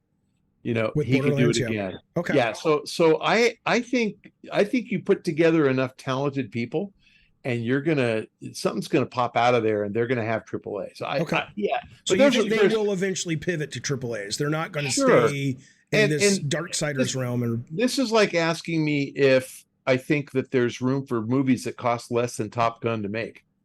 Yeah, there are, but those movies more and more are going directly to streaming, though, because it's just so expensive to promote them. But I think Embracer's kind of found that gap. Cool. I love their stuff. Okay. Same. What do you think the surprise bomb of the holiday season software is going to be? What do you think is going to surprise people that it doesn't take off? Well, what's coming out? I mean, Madden, I understand, sucks. Madden, Gotham Knights, God of War. I think nothing none of guess Sony's games will bomb. God of War is going to be awesome. you think the remake that just launches tomorrow of Last of Us is going to do big numbers or just kind of solid because people have played it a million times? It's coming out on PS5, so it should sell 7-8 million units. That's big numbers on a 25 million install base. Okay. It'll sell a lot. Do you think Last of Us 2? I'm not interrupting. I just want to get you because I'm. No, I don't care. Okay. That's okay. Last of Us 2, which I loved. A lot of people think it didn't sell as well as Sony had projected. Sony's not. These companies aren't as forthcoming with their numbers as it would be nice to have. Do you think the progressive politics, if there are any in that game, actually hurt it? Or do you think that's just a bunch of whiny fanboys on the internet? Or do you think it's going to cause Naughty Dog and Sony to say, you know what, we need to really maybe pull back a little bit when it comes to sort of being as California West Coast as we are? Yeah, I don't know the answer to that. That's a good question. I don't think most gamers give a shit about say gay characters. I do think a lot of gamers care about female lead, and I know that we've got Tomb Raider, but you can name all the games of the female lead, Metroid and Tomb Raider, and then there's nothing else. Bayonetta. There's like no female lead games, and so I think making a female lead is a risk because I think most gamers. I don't think you're wrong. It baffles no, I'm not my suggesting. mind. I'm not saying this is like it causes sales to drop 50%. I'm just saying that the type of people who play AAA hardcore games, more than 50% men. It's probably 60-70% men. And if they don't identify with the main character, it's going to limit sales. It's going to happen. Now, gay maybe makes it worse. It's been a long time since I was a young male, but I think a lot of people are uncomfortable with gay characters. So yeah, I think anytime that you do something progressive, you take a risk that you're going to run into somebody who doesn't understand it, appreciate it, or embrace it, and it can limit sales. The flip side of that is I would think it brings more people in because it's more inclusive. So for every angry male who has grievance and doesn't want to play the game because he hates lesbians, you're going to have some female who says, oh, good for them, they made a female lead and I'm going to play the game. Right. So I would say net it's probably a neutral. Okay. And again, if they did it for the sake of doing it, then probably not a good idea. If they did it because they think it advanced the story, well, that's important. And that's why, you've done this before. You make a game because it's the best game you can think of. You don't do a game because it's like, oh, I better have a gay character so I can check a box. So I agree with you, although you may not be surprised. I was stunned who told me this. You would know. I'll tell you offline. Well, I won't even do that because he told me not to. But big name who told me that a big publisher, and I'll tell you that publisher offline, literally has and again, I'm super progressive, so I love all this stuff, but literally has a checklist now for developers of like, you have to have this sort of diversity in the game. Yeah, and I like I said, I don't think it's always the best idea if you care about maximizing sales. I gotta say, my daughters are totally into this show Bridgerton on Netflix, and I just saw it and I go, wait a minute, this is set in like pre-Victorian England and there's black royalty. But my kids go, oh no, they explained it. It's like alternative reality and African princes and stuff. And I go, oh, that's cool. Yeah. But my objection to it wasn't that black people shouldn't be in a show. My objection was there wasn't black royalty in Victorian England, pre-Victorian England. And my kids go, no, they explained it. Here's how they do it. And I go, oh, I'm okay with that. So I think if it's handled intelligently and right, it fits. Like I said, you go into the alien bar in Star Wars. I don't care what people look like. No, because it's 5,000 years in the future, and of course we're all mixed race and mixed whatever. But it wouldn't make sense to me if you were Revolutionary War, and a bunch of the soldiers were Asian, or women. Right. You would just be like, well, there weren't women soldiers in the Revolutionary War. Right. So like, I don't know. I don't think you should have it's not my job to figure this out because I'm not creative, but I wouldn't check boxes for anything. But I'll tell you, in real television, like look at ads now, right? Ads are just a cross section of society, television ads, and that's because that's who the consumer is. So Right. that makes sense. If you're trying to sell me soap, then there better be an occasional black or woman or Asian or mixed race couple, because that's who buys soap, just like everybody else. Right. So I'm okay with it. Okay. Just so you know, because I know this is important to you to be accurate, Star Wars was a long time ago. Oh, it's in a before? galaxy. Is that right? A long time ago in a galaxy far, far away. Oh, you're Come right. on now. Hey, do you know that? Oh, wait, can I just give you my Star Wars anecdote? Yeah, please. So I saw Star Wars Episode 4, which is the first one. Mm-hmm. The night it opened. Take whatever you want. The night it opened in 1977 mm-hmm. at the Cinerama Dome in Hollywood. Nice. Okay. I went to Comdex before that. And so while I was at Comdex in Anaheim, I saw Todd Rundgren walking around at Comdex, right? Okay. Checking out synthesizers and shit. Right. So then I drive with my roommate at the time. We drive to Hollywood, and we get in line, we're literally like 400 person in line at noon. Wow. at the Cinerama Dome for the midnight show. 12 hours in line, right? Oh okay. Well, you remember those old days. Yeah. And who pops up in line right behind me? Todd Rundgren. Oh, so wow. I talked to him for 12 hours. So we saw Star Wars the same night. And you remember the very, very first thing, the lights go down, and the very first thing is that, I don't even know what instrument it is, but the conductor Williams, the big sound and the flash of light, the entire audience gasped. I freaking love that movie. So yes, I do. It says a long, long time ago in the galaxy far, far away. That's okay. Right. So 5,000 years ago, but alien races had intermingled for thousands of years. Of course. Yes. That's absolutely true. Okay. GameStop, Dodo, it's gone 6 years, 5 years, 6 months. What do you think? I think Ryan Cohen is a disaster as a chairman of the board and handpicking all the executives. I think the guy he hired to be the CEO is a very competent retail guy. And I think the guy they hired to be COO is a very competent retail guy. So they have an internet guy and a store guy. They're great. And I think the stores will be fine. Okay. But I think that by getting into an NFT marketplace, they're burning cash. And while I truly believe NFTs are a thing and will be real and we'll care about them, not yet. There's too early, and I do not understand why GameStop thinks its unique relationship with its physical retail console gamer customer is going to translate into a relationship with a digital purchaser of digital tokens that are primarily transacted on PC. And that will not work in the Microsoft or Sony or Nintendo walled gardens that they all play in. Right. So I think it's like McDonald's selling groceries by saying all the people who come to McDonald's eat, so we're going to sell them produce and toothpaste. It's so stupid. No, won't work. So I think that GameStop its path to Dodoism is accelerated because they're burning cash. And at the rate they're burning cash, they run out of money next year. So let's sit back and watch. And if you own GameStop stock right now, God bless you. Good luck.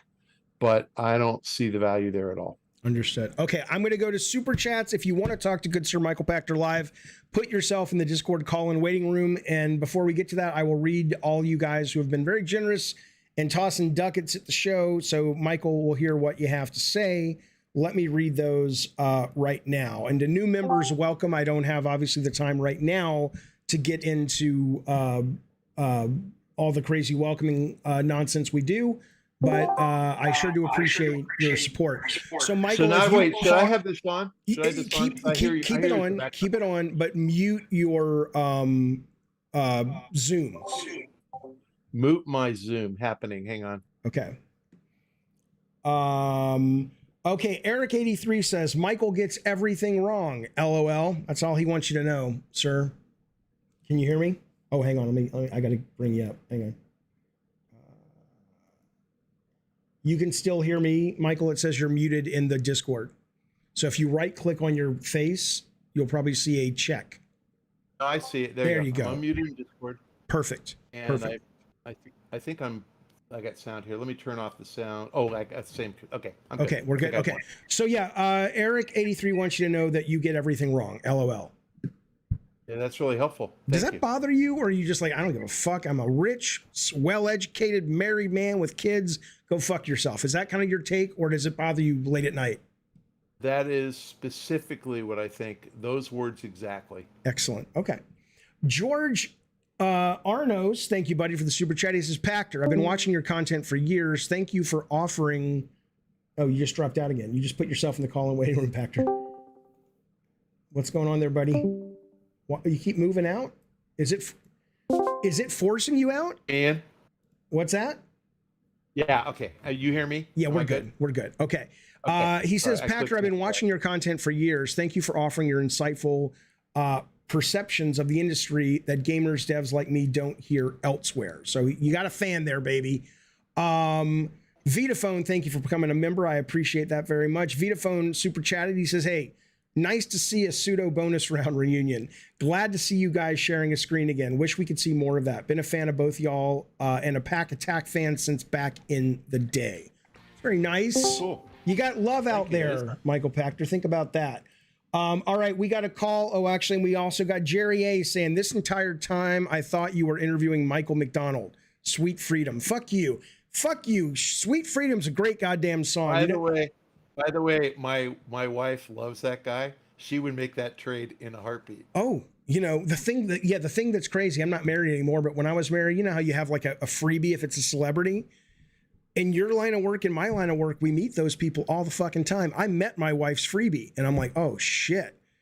Right? I mean, right? It was Hal Sparks of all people. All right, Jake Z, thank you, buddy. He says, when will NFTs be a thing in gaming, if not now? Well, they're going to be a thing on PC, but for NFTs to make sense, they have to be portable. And so the problem is, buying something in Xbox, how do you carry it over to PlayStation? How do you carry it over to PC? So the walls have to come down. And so I think that in order for NFTs to ultimately catch on, they have to be persistent. They have to work everywhere, much as Bitcoin works everywhere. So you're going to need the tokens to work everywhere. And Bitcoin wasn't accepted by everybody 5 years ago. It's getting more and more accepted, Bitcoin and any other crypto. So NFTs, they have to be, I'm sorry, I'm using this word, but they have to be fungible, as in tradable. You have to be able to, if you buy one, you have to be able to use it or sell it and anywhere you want. So, but why is the technology appealing to anyone? I mean, basically, I can do that already, right? I don't need a new technology to come along to say, if I buy horse armor in a Bethesda game, if they set up a marketplace, I can sell that to you and they take a cut. Why is it suddenly acceptable and desirable? Because NFT. So that's a walled garden, and that's inside the game, yes. And I actually think that Diablo 4 is going to surprise people because they're going to revive the auction house marketplace. Yeah, the auction house, and it's going to work this time. I think they were just way ahead of their time.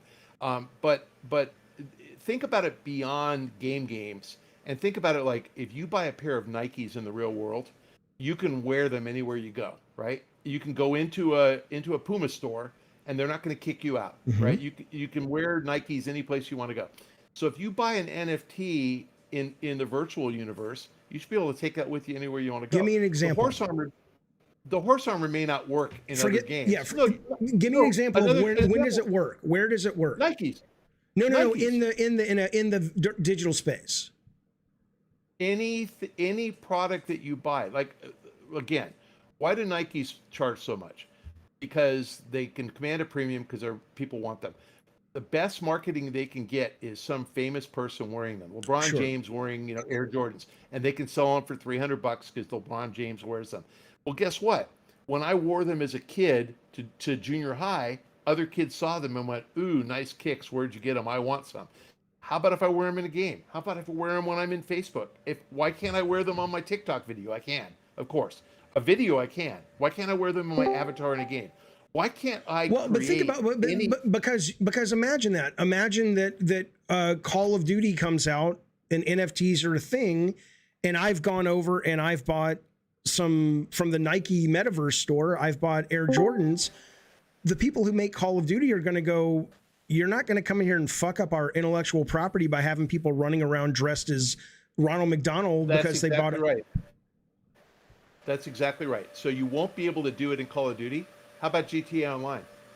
Why not? And GTA Online, Nikes are entirely appropriate. So it's purely cosmetic, because you're not going to get the coders to go in and go, you bought a sword in this game, it works in that game. No, it should always be cosmetic, but it can be anything. It can be anything. Like, again, why does Gucci charge so much for belts or handbags? Why does the Birkin bags are $20,000? They cost $2,000 or $3,000. No, I'm sorry, $200 or $300 to make. Why? Because they're hard to get and they're exclusive and they're cool. And when people see it, they know you have a lot of money. Make virtual items like that. Why not? So what I'm suggesting is every box of Nike, every time you buy a Nikes, there'll be a barcode to scan. You scan it, it's in your virtual inventory. And any place that you want to wear those Nikes, you can if it's contextually appropriate. So okay. So you think there's just going to be, in all these investors that are diving into the NFT stuff, there's a sense or a consensus that there is going to be a meaningful enough group of spaces where these things do allow you to show them off, that it's worth the passion people are having about this technology. I think that's right. And I think that if you look at what Getty Images does with photographs, like just watch CNN or MSNBC sometime, every time they show a picture of a politician, in the upper right corner it says Getty Images. Every picture they put on the damn screen is Getty Images. Right. Somebody's going to come up with a subscription service, and you can use any IP you want anytime and pay and rent it. It might be a nickel for today. I can change my clothes every day. Right. Like, there's money there. Okay. And that's all NFTs.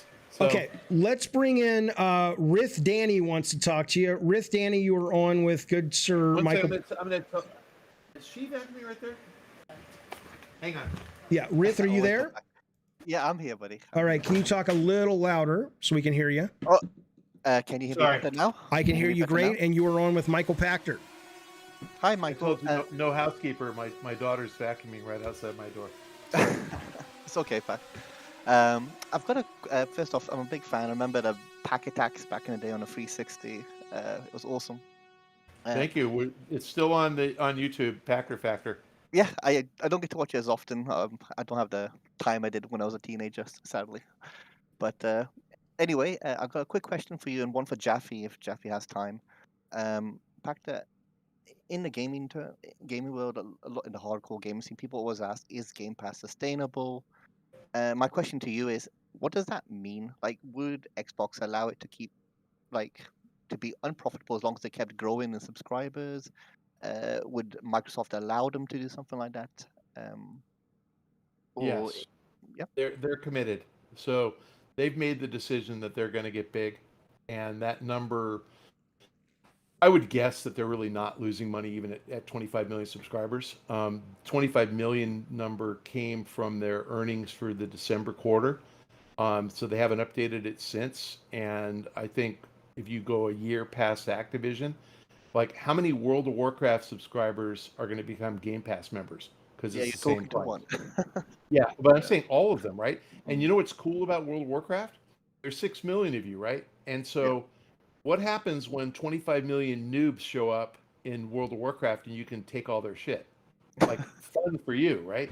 So it's just like more liquidity, more fun. So, I mean, I think stuff like that is going to drive massive adoption. So I think Game Pass is at 50 million by the end of 2023, and they're going to be solidly profitable. So I don't think it matters. Then beyond that, it's pure profit. Yeah, I think Microsoft is committed. Because Microsoft seems reticent to release numbers except once a year on subscription, you do have a narrative that's taking hold on the internet right now. I don't know where it's come from, that, they've dropped below 20 million subscribers. Are you seeing that as an accurate barometer, or that's bullshit? I don't know how to measure it, so I would say I'm skeptical that it has dropped. Right. I think that the conspiracy theorist nature of the internet is such that if they don't put numbers out, it must be because it's bad. Right. But to be honest, people said that about Netflix and churn. You know, they stopped giving churn numbers back in 2012 or 13, and they kept growing. Everything was fine. All right, caller, thank you so much. You can call back after Pachter's off. I can take questions in if you want, but I want to monopolize this time while we got him here. But if you want to ask me something, just call back. Yep. All right, thanks, buddy. Thank you. All right, this is Ravenos calling in to talk to Michael Pachter. You're on with Michael Pachter. Hey, Pat, can you hear me? I can. Okay, so going back to the Game Pass thing, do you have any info on what Microsoft is paying some of the developers? Because the only one I know of is there was a virtual, like a cooking simulator game, and they paid $600,000 to have it on Game Pass, even though that game was free to play on PC. And I'm just wondering, if you look at how much they're charging for Game Pass and how many subscribers people are guesstimating they have, I don't understand how profit is anywhere near there. Okay, so Game Pass is nominally $15, but it includes Xbox Live Gold. Yep. So you should think of Game Pass as costing $10 and Yep. Xbox Live Gold costing $5. And then the $10 is split up 65-35. So Microsoft keeps 35 and pays out 65, so $6.50 a month. But they also The pay developers? it to themselves. But they pay it to themselves as well, based on the number of minutes played for each game. So if Microsoft first-party titles are 50% of the game usage, they'll pay themselves $3.25, and if everybody else is 50%, they pay that out to everybody else. So theoretically, if you have a free-to-play game like Fortnite that people are playing on Game Pass, they're getting paid extra for having it on Game Pass. Plus, they get to keep 70% of all the in-app purchases. So when you say you're skeptical and you don't know, what you heard about, I'm sure, was a minimum guarantee. They were offered $600,000 minimum guarantee to have the game on, and that's just up to their discretion what they want on the service and what they think that their audience will play and needs. Things go in and out of there all the time, but the stuff that's going to be constant is the first party stuff, which will include Bethesda now and Activision when they close. A lot of EA content, and I think EA probably is a good 15% of that. EA is probably making 15% of $6. $1 a month times 25 million people, so it's probably 25 million bucks a month to EA. And does that cost EA anything? It's all old content, so it's great. EA loves it. It's gravy. Microsoft loves it because there's value in having last year's FIFA and Madden on there. I mean, people like playing the Sim game. It's still fine. Sims, like tons of stuff. I'm just thinking about like smaller devs, like maybe not tiny little indie devs, but even like AA devs. It's like, if you have a game that you were probably thinking 2 years, 3 years, 4 years ago when you started making it, you were going to sell it for maybe 40 or even full price, 50 or 60. And then you agree to go on Game Pass. People like me that own both consoles, I am not going to buy a game for $30, $20, even $10 on PSN. I'm with you. I know. Yeah, so it's like, how do they make money? Because I wouldn't. I mean, the math is that if you're that guy, you say, I'm going to sell 500,000 copies of my game at $40 and make 20 million bucks. I'm going to put it on Game Pass and hope that I make 2 million a month. And so 24 is more than 20. But if you don't think you're going to make 2 million a month, you don't do it. So how many players do they need? And it's sort of like iOS, where what gets promoted on Game Pass, and again, these guys can insist on slotting and promotion on the site. So it's up to Microsoft. I think Microsoft's they're kind of rotating in and out. They typically have about 100 games, up to 200, but so far they don't have 1,000. One day they will. That'll be the problem, because then it's going to be impossible to be noticed. So that the indie guys probably won't go there, which is why I think Steam is so valuable. Steam is valuable because that's where everybody has to go if you want to be discovered. And Steam is great for discovery. And Steam offers lots of free trials and free games. All right, buddy. I just think it's always weird when they. No, you can't. One more, Jeff. Come on, man. Real quick. Michael's getting tired. They're going to wheel him out of there soon. It's weird when big first-party games, they go, look at how many people played Forza Horizon 5, and it's like, okay, but how much money did you make by having it on Game Pass day one versus if you would have sold it? Because that's like a quality game. That's one of the few Microsoft console exclusives. Yeah, but that's like a loss leader, I right? would I mean, actually- they're gaining more, even if they might be losing.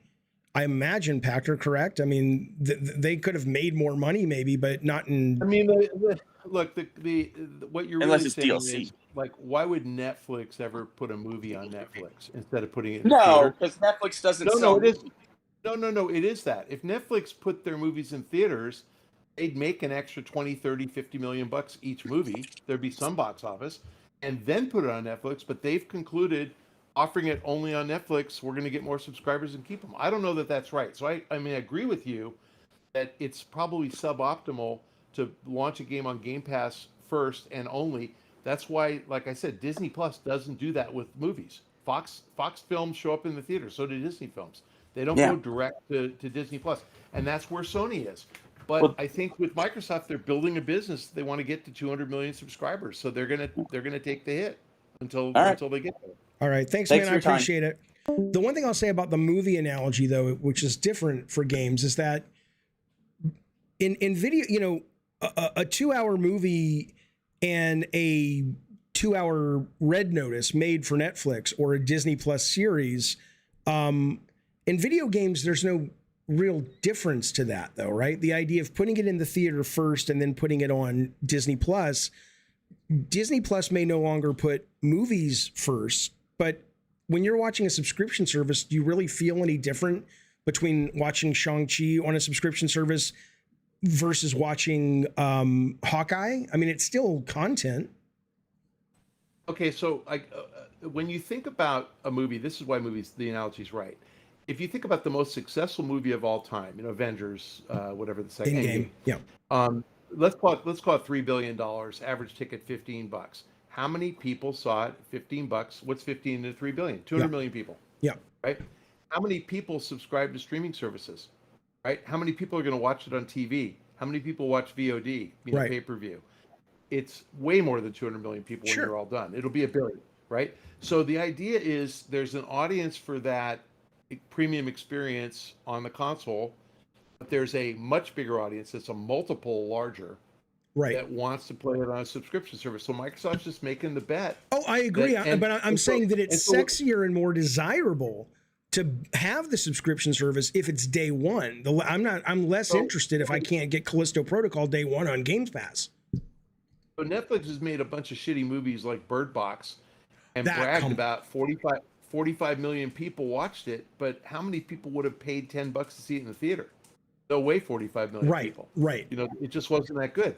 So, you know, I don't know. Is it, and I think if I'm a game maker, I would rather more people play my game Mhm. and me make less money because my next game, I can sell more. That's right. I think that's how most developers think about it. Right. And they'll hold up Microsoft on the next one and say, nope, that's not going to Game Pass. That's going, you know, on Xbox, and I want to sell it. Do you know if there are different deals that Microsoft makes? Because you talk about number of hours played, but if you look at something like a wonderful single player game that only lasts 10 hours, do you think that Microsoft will start to say, we don't want that on our platform because, you know, we pay by hours played? Or do you think there are case by cases where they say that 10-hour game, Max Payne, the new Max Payne is so fucking awesome, you'll finish it in 10 hours and never go back, but that will drive subscription. So the deal will be different? Yeah, I think it's game by game. I think, Okay. you know, it's, I mean, like one of my favorite experiences on PlayStation was Flower. Remember Flower? Oh, I loved Flower. Loved it. I want to say maybe 90 minutes. Mhm. Like, there's no way I spent 2 hours on that thing. Right. And when I finished, I'm like, oh shit, I'm done. Mhm. But wow, is it worth the $10 or $20 or whatever I spent? I'm like, done. Like, I love that thing. I was sad to see it end. Mhm. You know, so yeah, I think that we all have those experiences. But like Portal, oh my God, I went through on Portal 2, I went through every level to try to get every level in the minimum number of whatever you call the holes. What do they call it? Portals. Yeah, portals, of course. Stupid. I didn't want to say it But because, yeah. Yeah, I know. I'm so dumb. Yeah, but that game had replayability. Like I just totally want to get through every level in the minimum number of portals. Really fun. So, there's some, I probably played 60 hours on that game because I kept playing every level till I got down to, and it was on the internet, the minimum Right. level is 14. And I'm like, I got to do this. So, everybody's different on every game. Yeah. And I think that Microsoft is smart about giving everybody something. And remember, a service like, again, let's use the analogy of Netflix or HBO. There are shows on HBO, Euphoria. hmm I'm never going to watch that. Sorry, just not my thing. Yeah. Don't care My about kids young watched it. I have girls. no interest. Right, mine too. And I'm never going to watch True Blood, which isn't on anymore. But I will watch Curb Your Enthusiasm because I'm Mhm. an old, Jewish white guy, and I Mhm. think it's hilarious. So, it's like they tailor their content so that there's something for every audience. Right. Game Pass has to be the same way. Got it. There I hope has to so. be That would something for every audience. that would be great. Okay. Jake Z says, when will NFTs be a thing in gaming, if not now? I thought we already did that one. Well, what's the timeline though? Oh gosh, the walls have to come down. So Game Pass can erode the walls by making everything any screen, anytime. But it's going to take an enlightened company, which may not exist right now, to break the walls down. So For NFTs. yes, Yeah. it's going to take somebody who's got how did the internet happen? A bunch of governments got together and just said open standards. We're going to let everybody kind of track to URLs and track to IP addresses, and we're going to figure out, how to make all this interconnect and work. Because you remember this, we all had AOL. Mhm. Like, no, your AOL Hey, email could only CompuServe. have AOL email. Yeah. Yeah. So it's like you're going to have to break down every single wall, and it's probably going to be a new company that figures out how to do that. So 10, 15, And 20 years out. well, you'll start to see it in 2 or 3. Okay. Because Meta's going to spend a shit ton of money and make it happen, but it's not going to work until somebody is Switzerland and just said. And so my prediction is that somebody is either and Epic and Unity, or Epic or Unity. One of those guys, because they're both led by CEOs who really want this to happen. And Sweeney I'm not sure if he's libertarian or progressive or whatever, but he's super open-minded and fair and democratic, small d, like just you got to make everything available to everybody. And Unity was built that way. Unity is like essentially free for anybody. So Unity just has to put a NFT module in there and say, here's the marketplace, here's the NFTs, go at it. Got it. Make it work. Okay. And that'll work. Okay. Vitaphone, thank you, buddy. He says, would love to see a video with you guys on Hogue Law. Either of you guys watch his content. You guys have any other favorite bonus round regulars? I know who Hogue Law is, but I've never talked to the guy. Do you know who he is as a lawyer? Or He knows me too. Okay. You don't like him? Oh, he's really smart. I like him. Okay, I was gonna say I was reading your face. I was like, oh, he knows me. Oh no, I've interacted with him. He's a good dude. Good. Okay. Lee, thank you, buddy. Perez, he says, what are your thoughts on indie devs releasing free-to-play shooters and competing in the games as a service market? Are there room for other split gates? There's no limit to how many people are going to come up with great ideas and great content.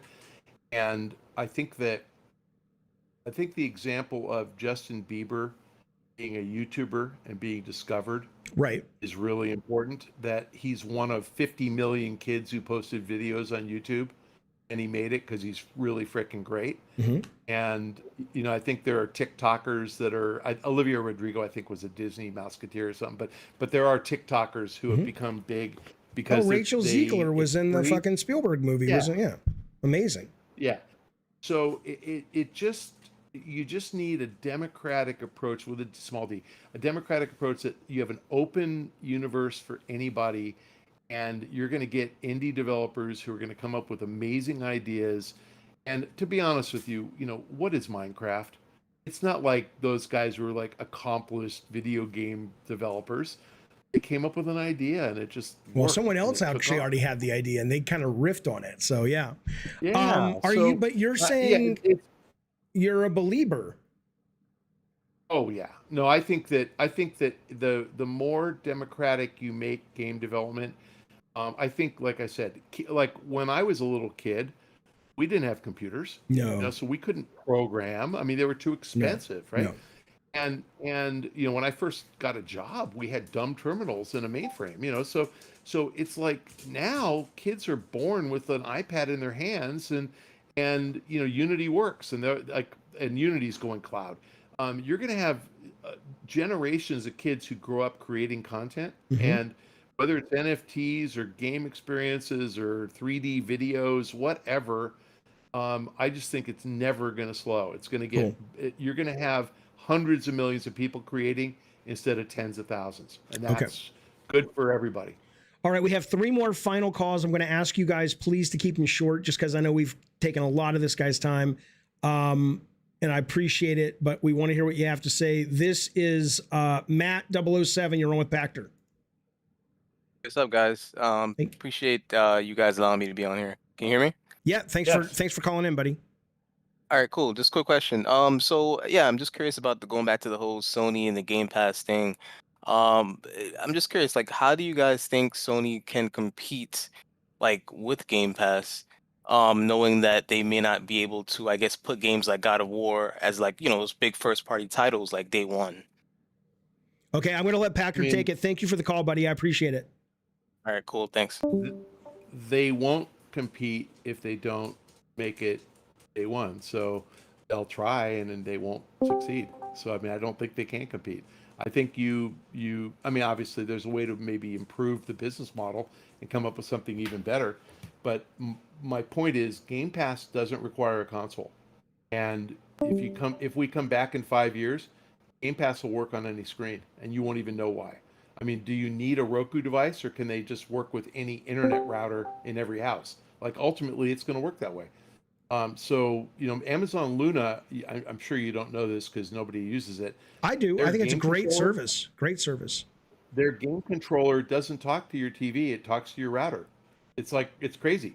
They created that bridge to make it a few milliseconds faster, which is really smart. Yep. So ultimately, everything's just going to work seamlessly, and Sony better join this revolution, or they're going to be stuck making $60 games and selling them to a smaller and smaller audience.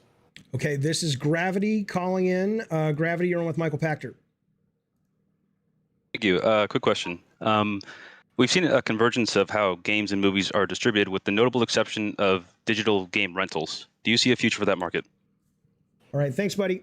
Wow. Digital rights management is a tough one because you're not actually, you don't actually own anything that you buy digitally. They have to give you the right to continue to use it. So even renting a movie, or I'm sorry, paying $20 for Top Gun this week, you kind of own it, except God save you if the file gets deleted, try to find it. So digital rentals are tough. Yeah, you can do it. I think that, like, think about Elden Ring. Imagine if Elden Ring was $5 to rent for the first 5 hours, and then you could decide if you want to buy it. They would have sold a tenth as many units because everybody said this is too freaking hard and I'll never finish the game. So nobody wants to do digital rentals. Think about GTA. How many people actually finished GTA? And please don't tell me 50%. Yeah. No way. Too long. Too big a game. So, I think that game companies are afraid to let you try before you buy. And so they're never going to want to rent. But yes, it will work if they allow them to work. I just don't see it as a big business for them. Cool. Last 2 calls. This is Kratos. Kratos, you're on with Hello. PACHTER. Yeah, can you hear me? We can I'm hear you taking great. his name away from him. All right, what's up? Yeah, I had a different question at first, but now I have another one. Okay. Do you think, for Michael, do you think that, you talked about the movie theater and how every movie can be on there while also being on the streaming service, right? Do you think with the advancement of cloud services that PlayStation, Sony could do that along with, putting the game on every available platform as well to maximize the profit? I do, but I think it will be there'll be windows, and so that what's happening right now is Sony's trying to stick to the old $60 window and then go on streaming later.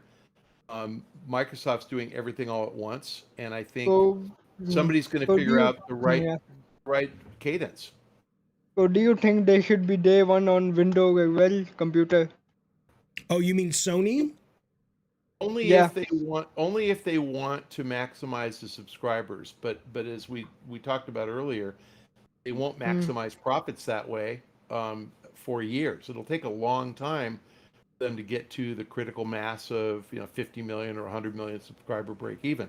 But my God, everything above that is pure profit. So, I think that it's a trade-off. They're going to make less money early and a lot more money later if they get people to. And I mean, think about it the way you think about like Amazon Prime.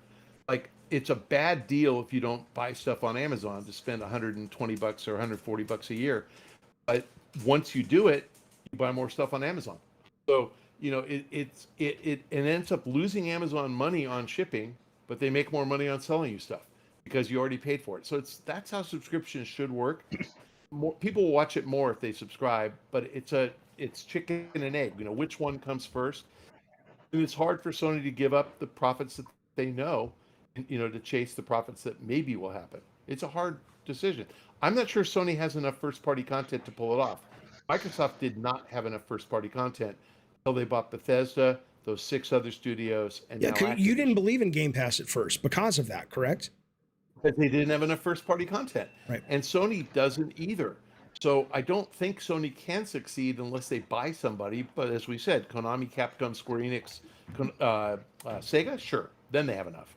Got it. All right. Thanks Yeah, for the call, one buddy. final thing. All right. Just before real I quick. go, Sure. one thing. Can they do this without reducing the quality of games like God of War, Ragnarok, and Horizon and everything? Can Cool. they do that without ruining them? All right. Thank you, buddy. I Well- appreciate the call. The answer is if they have the same development budget and they use the same studio management that they've had in the past, then game quality shouldn't suffer at all. But I have no reason to believe they would make. Now again, if they say we can't spend $100 million making Horizon, we can only spend 50. Yes, the game quality would be worse. The visual, they the say, "No, we're gonna-" production value will be worse. The actual quality of the game could be brilliant, right? Right, could be. But yeah, I don't know if they decide they have to sacrifice something in order to maintain profitability. Yes, but I don't Okay. know what they're going to decide. Last call of the day. This is good sir Jimmy Gilchrist calling in. Jim, you're on with Michael Pachter. How do you think the future of augmented reality and virtual worlds running on cryptocurrency such as Ethereum, Decentraland, how will that change interactivity, and where do you see that going? Well, I'm a believer in blockchain. I'm a believer in crypto. I don't know if I could pick which crypto wins, and it's kind of baffling to me that there are so many of them. But I get why people believe in that. And I think NFTs are going to require blockchain gaming. So why not pay for it with blockchain currency? Like I get that those are a natural fit. There's no reason why you couldn't pay with with PayPal or Venmo, if you had a universal wallet. And that the trick is that everybody's got to accept whatever payment that you choose. Augmented reality, I think, is much more compelling than virtual reality because it doesn't require a headset. And so, it's sort of like 3D TV required glasses, and it kind of never happened because nobody wanted to wear the glasses. I think virtual reality requiring a headset, it makes sense to go to school and be in a class with 30,000 other students and the best professor in the world.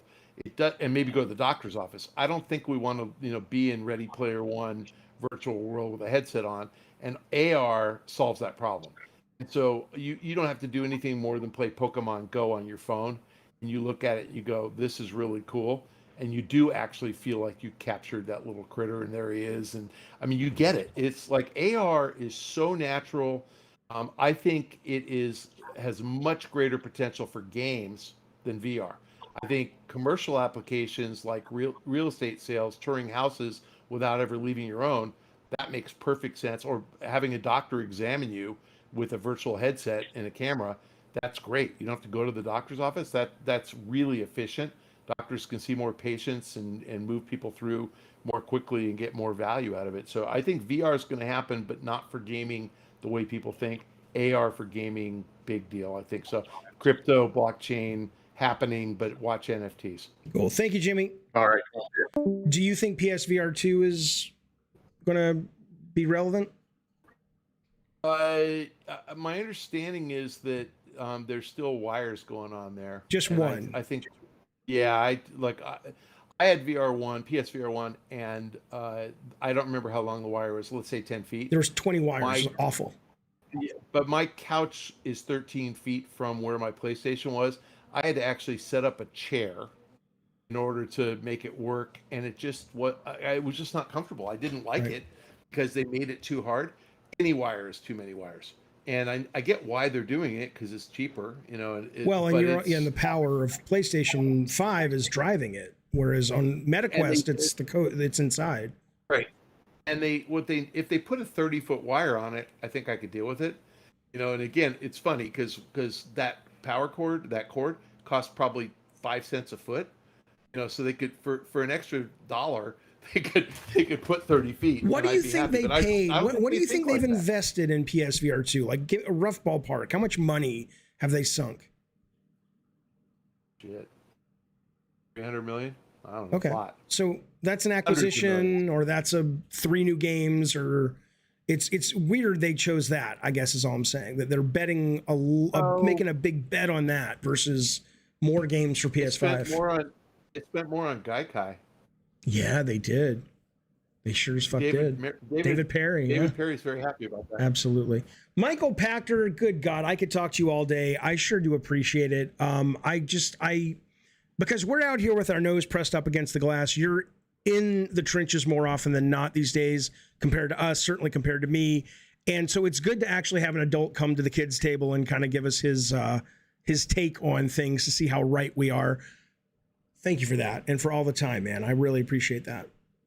A pleasure. Thank you. Nice to see you, Jeff. You as well. I don't Hey, think brother. I've seen you since the last E3. Like, E3's dead? E3's dead? Last question. E3's dead? No, okay, so since it might be the last one next year, come to my frickin' party. You always find an excuse not to. I just don't like to leave the house. Come to my party. That's the party with Kevin, right? That one? Yeah. I've to my heard party. you guys do some crazy shit at that party. Oh, it's clean. No. No, I would like it to be the crazy. I'll be We there. have good food. I'll be there, Michael food. Pachter. Yeah, do all come. right. Thank you, buddy. I Okay. appreciate the time. And there he goes, See you. fellas. I'm going to stay on. Michael Pachter's going to head off, and we will chat. There he goes. Hang on a minute. Rob the Mod, thank you so much for tracking that channel. I appreciate it, and for modding. Okay, let's make sure I got this screen working. Whoop. Okay, can you guys hear me now? Okay. Well, there you go. That was the Pachter himself. I asked him about it, and he seems to have a healthy view of it. But he gets a lot of shit online. But this guy, I mean, really whip smart, this guy, and really experienced, this guy. And sometimes you have to wonder at what functional level are some people's brains where they dismiss what he says. Double law degree. He's been a lawyer for 40 fucking years. Has an MBA. At what point do people say, oh, maybe he's actually, even though I don't like what he's saying, maybe, he at least should be respected in terms of he's got a perspective worth listening to. People are crazy. This is the whole Trump science thing. Suddenly we know more about viruses than the scientists, I suppose. We talked about Bobby Kotick, Ravnos. I thought his answer was really, really interesting. And we talked about his predictions being, quote, wrong. He addressed that. Absolutely.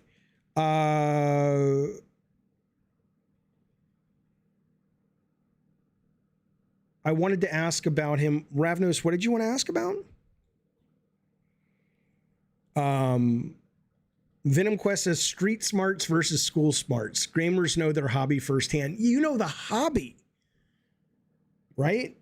But you don't necessarily know the business of the hobby. That's what he's talking about. I did, Spazbo. I accidentally deleted the call-in voice channel. I guess I should just put yourself in Jojo D's room of dastardly delights. If you want to call in the Discord, I'll bring you up. Jimmy Gilchrist says, why doesn't Microsoft hire PACHTER? Oh, I agree. I mean, the fact that I don't know if he will. Maybe I'll cut it out of the conversation and send it to Phil Spencer on Twitter. The fact that he's like, I'll talk to Phil about these people, to come help Matt Booty. Yeah, they should. And the fact that he sat there and he said that he told Jim Ryan to his face that Microsoft Game Pass is going to eat their lunch, I thought was a pretty interesting revelation. Wouldn't Sony make the most money, said Adelines, by allowing Game Pass on the PS5? I don't know. I didn't ask him about that. But what I would tell you is I've heard that floated. Jimmy Gilchrist himself, not Jimmy Gilchrist, Ricardo Estevez himself, our man in the field, I think that's what I like to pretend, has mentioned that seemed to be like an in play for Microsoft, is ultimately getting Game Pass on their service.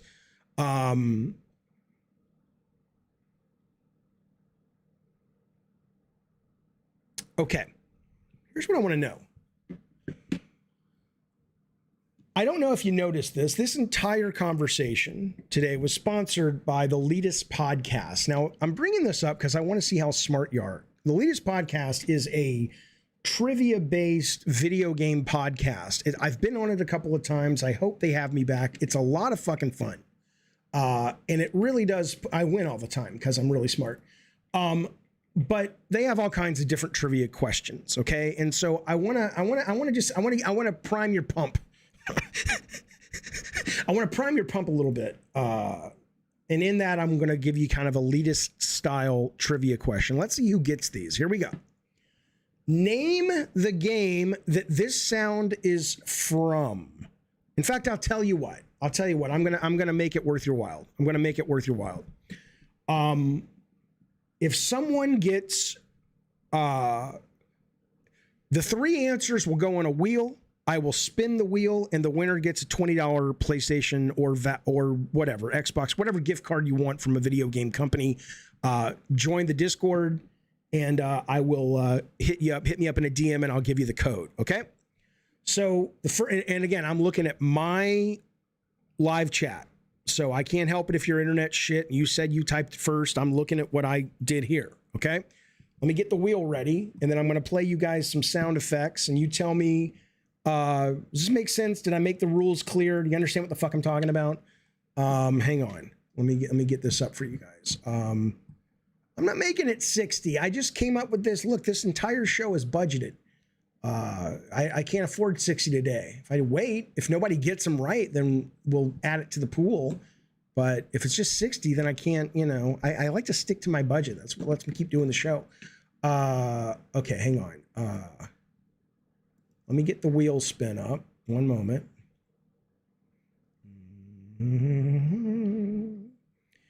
I don't mean I can't afford it. I mean, Darth Nugget, I mean that the game, the budget of the show, I like to keep it in line. I'm a very frugal fella. Okay, so here you go. There's the wheel, right? You can't see me anymore, but I'll come back. All right. God damn it, Jeffy, old so-and-so. Oh, man. Okay, here we go. We ready? All right. The first person to get the name, here we go. This is the first sound. What game is this from? 1, 2, 3, go.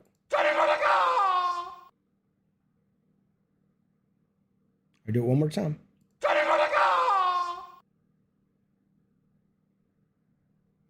Darth Nugget gets it. He's on the wheel first. Mortal Kombat. All right. And don't tell me now that was Mortal Kombat 3 Ultimate. It doesn't matter. Mortal Kombat is fine. Darth Nugget is on the wheel. You can only answer once, though, Darth Nugget. All right. So if you answer again, it won't count. All right. Here we go. What sound is this game from? Here we go. Trust me, I'm like a smart person. That's the wrong one. That's the wrong one. Here we go.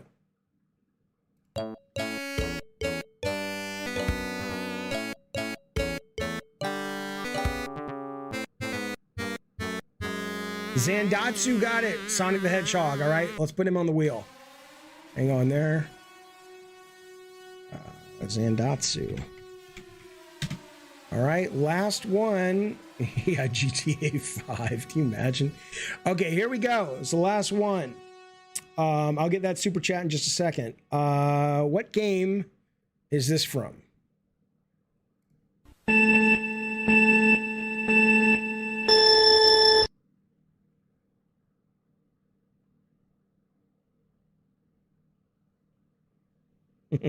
That's right, Rob. Aaron, you got it. Mario Kart. That's right. All right, fellas. Now let's spin that wheel. Let's see who's going home with a $20 gift card for whatever you want in the video game world. Aaron. Am I spelling your name right? All right, here we go. We got Zandatsu, Darth Nugget, and Aaron. Let's see where the wheel lands. Here we go. Which Aaron? Oh, it was hang on, I'll tell you. Not you. It's just Aaron without a dash by his name. He's got some kind of, it might be a Tomb Raider icon, I guess. I don't know. Here we go.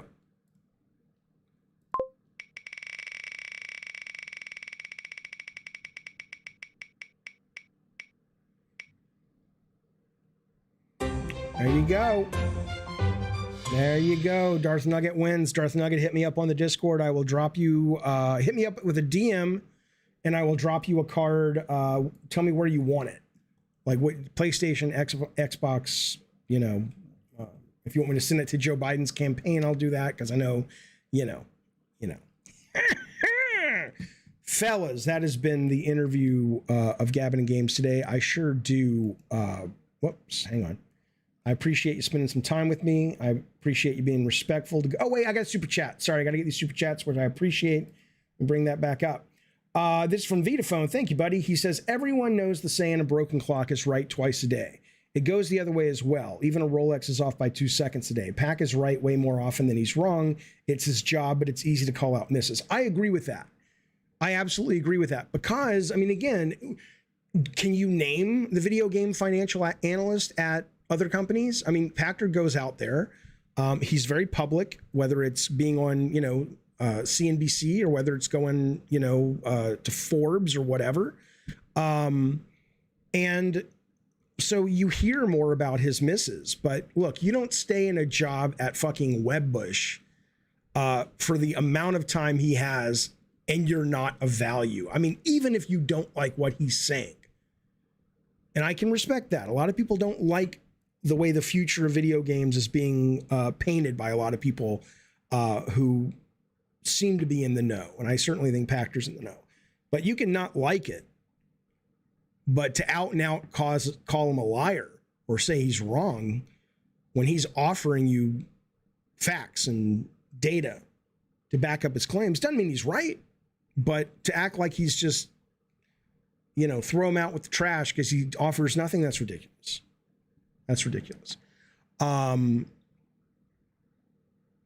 Fellas, I'm out. I'll be streaming later today something, and then we'll be back tomorrow with a proper Gabbin' and Games. In the meantime, yes, I will be streaming Ubisoft Forward. I will also be streaming some Tokyo Game Show stuff. Any event like that, I'm usually streaming. So, all right, fellas, be well, be safe. RPG, thank you. Rob the Mod, thank you. Bukaki Drive-By, thank you. I don't know if I missed anyone who was in, but I sure do appreciate it. Fellas, I'll talk to you later. Bye, all.